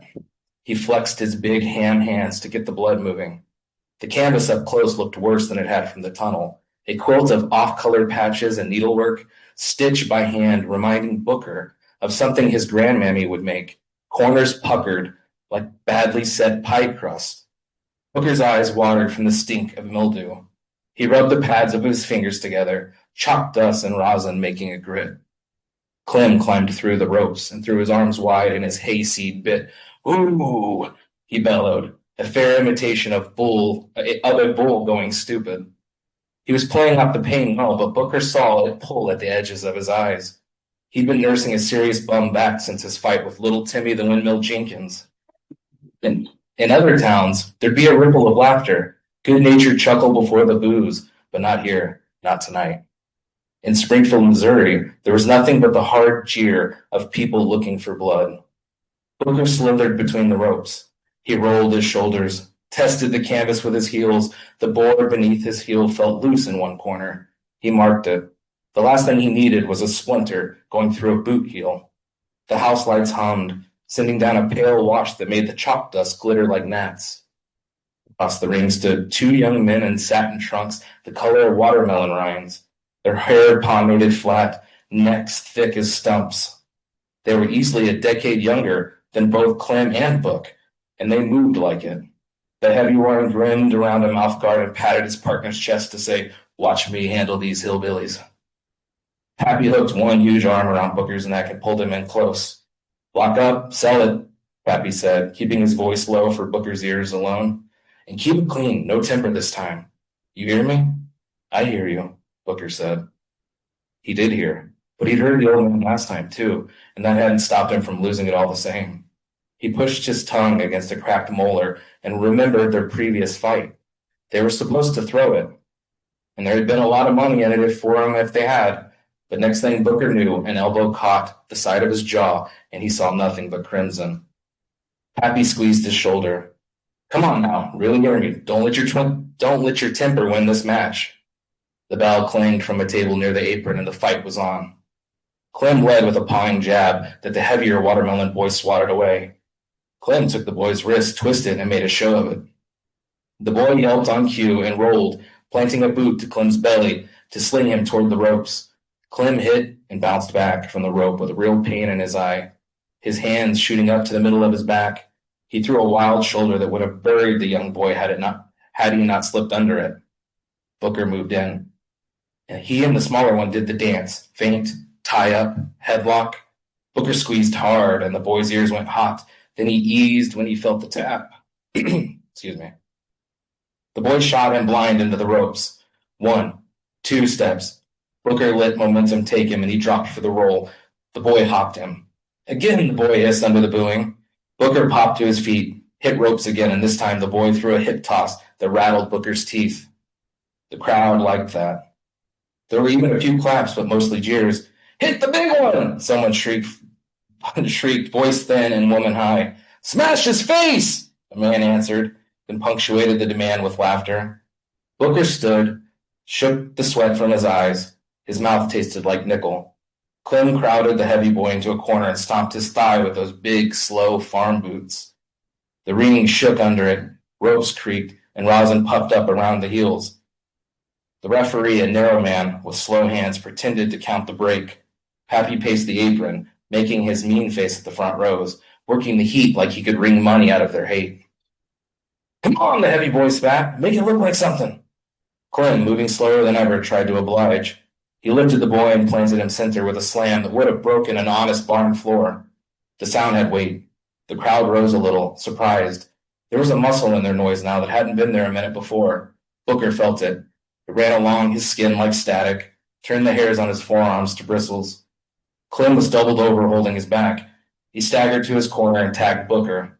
Booker was over the ropes as the heavy boy sold high, back arched, mouth wide, but his partner snuck in and raked Booker's eyes with a quick flick that the ref missed. The world went white hot, and Booker staggered blind and caught a punch on the ear he couldn't see coming. The world went snowblind, and the roar of the crowd crashed around Booker. For a moment, he was 8 years old again, and looking out the window of his grandmammy's cabin. The snow was falling. She sat by the fire and read aloud to him from her Bible. The world drained into focus, and the smaller watermelon boy, freckles painting the bridge of his nose and a scar that split his eyebrow like a seam, wrapped Booker's head in a lock. He ground knuckles into his scalp. Then he walked the headlock to his team's corner, fist, forearm, then a knee driven into Booker's kidneys. Booker gasped, and his legs went loose as his boots dragged the canvas. He could feel the boards under the mat, the way the nails creaked, and the wood answered. It had a tone, a resonant thing under the slap and stomp. Breathe in my ass, somebody yelled. Turn, the boy whispered, breath hot against Booker's temple. 1, 3, 1, 2. On 3, 1, 2. Something on Booker's head snapped a white line.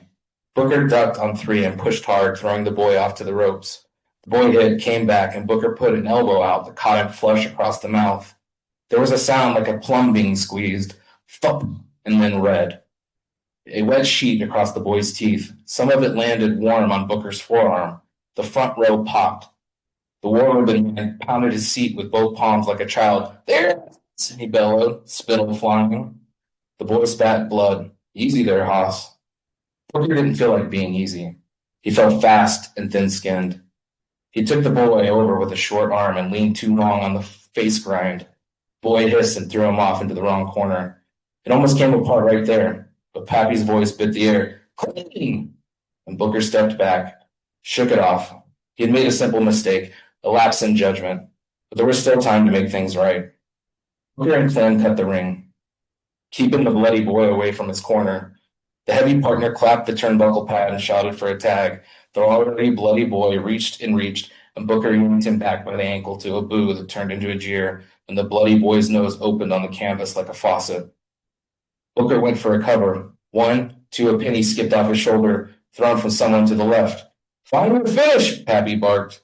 The heavy boy stopped waiting for a tag and was on the canvas. Before Booker could think, the bigger boy hooked him and pinned him clean. 1, 2, 3. The bell cut through the air sharply. Coins patted the canvas, pennies mostly. One stuck to Booker's cheek and he peeled it free with his fingers. He let it fall. The crowd's noise broke and changed shape. They staggered back through the ropes and into the tight alley between the ring and the first row. A kid with slick hair leaned over the rail and shouted, "You ain't no bruiser." Booker looked at him longer than he meant and saw himself again at 8, fists already up for nothing, but he had his grandmother's voice in his ear. "Get you a piece." He turned away before the thought took root. Back in the locker room, the air was heavy with the smell of liniment. The metal locker clanged as Clem flung his open. The metal clanged as Clem flung his open and fumbled for his bottle of whiskey. He shouldered the locker as he pulled deeply from the bottle and slumped onto the bench. Booker sat and pressed a rag of ice to his lip, letting the cold bite hard and good. "Nailed it," the heavy boy said from 2 benches down. "Calmer now, towel around his neck." He gave a little salute and Booker nodded. The smaller boy stitched a split in his eyebrow in a mirror and didn't look up. Clem tore the lid off an aspirin bottle and crunched a few tablets before chasing it with more whiskey. He rubbed his lower back with the palm of his hand. "I'm done," he said to the slats and the floor and whatever else listened. "I ain't got another circuit like this in me." "You ain't done till I say," Happy answered. He stood in the doorway as if holding it up. His eyes had that bright set he got when money was close. "One bad house don't mean spit." "That wasn't a house," Clem said. "That was a snake pit. A snake pit. Besides, my back ain't been right since the fight with Windmill." Clem's voice trailed off. Booker pushed the rag to his mouth and let the cold bite once more. He felt inside his coat pocket for the little primer he kept folded flat and touched it, its grit-worn cover with his thumb. He liked the feel of the letters under his skin. Earth. He'd practiced that one until he could see it when he closed his eyes. He was back in his grandmother's cabin. She was telling him the story of how she'd gotten all her land after his granddaddy had died fighting rebels. The government promised land to folks who would live on it and tame it for 5 years. She had scratched out 130 acres for herself, and she and Booker's daddy, when he was just a boy and before Booker was even a gleam in his eye, made the earth their own. "Get you some earth, boy," she had told him once, "because if you've got a piece, no one can own you." "You boys gave them a show," said an out-of-place voice from the doorway, pulling Booker back to the present. All 3 men turned. A man stood in the hall's light, well-kept in a black suit, cut lean and a collar white as picked bone. His hair combed into a careful wave. When he smiled, his mouth spread wide enough to show the back teeth, but the smile didn't seem to touch his eyes.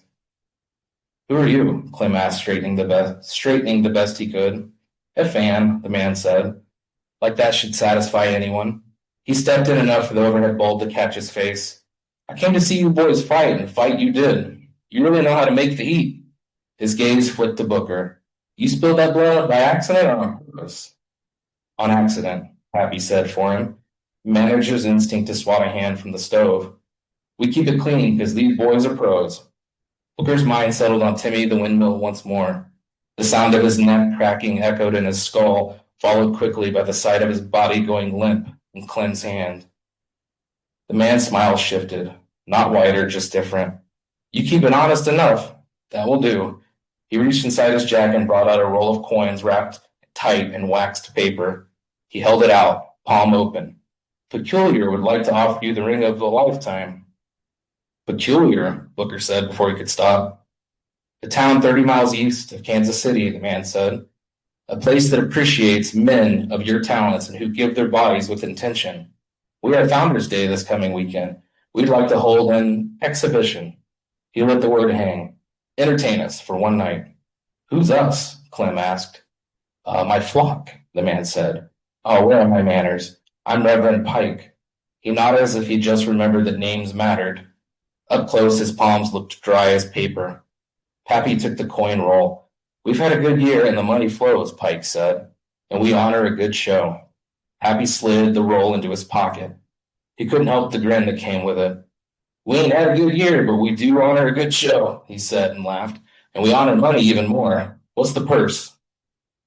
Ooh, lost my place. What's the purse? Enough, Pike said. Enough can't buy bread, Clem croaked behind the whiskey bottle. Fair enough, Pike continued. Let's just say after a single exhibition of Peculiar, you boys won't have to fight again for some time. Perhaps you'll even hang up your boots for good. Thank you.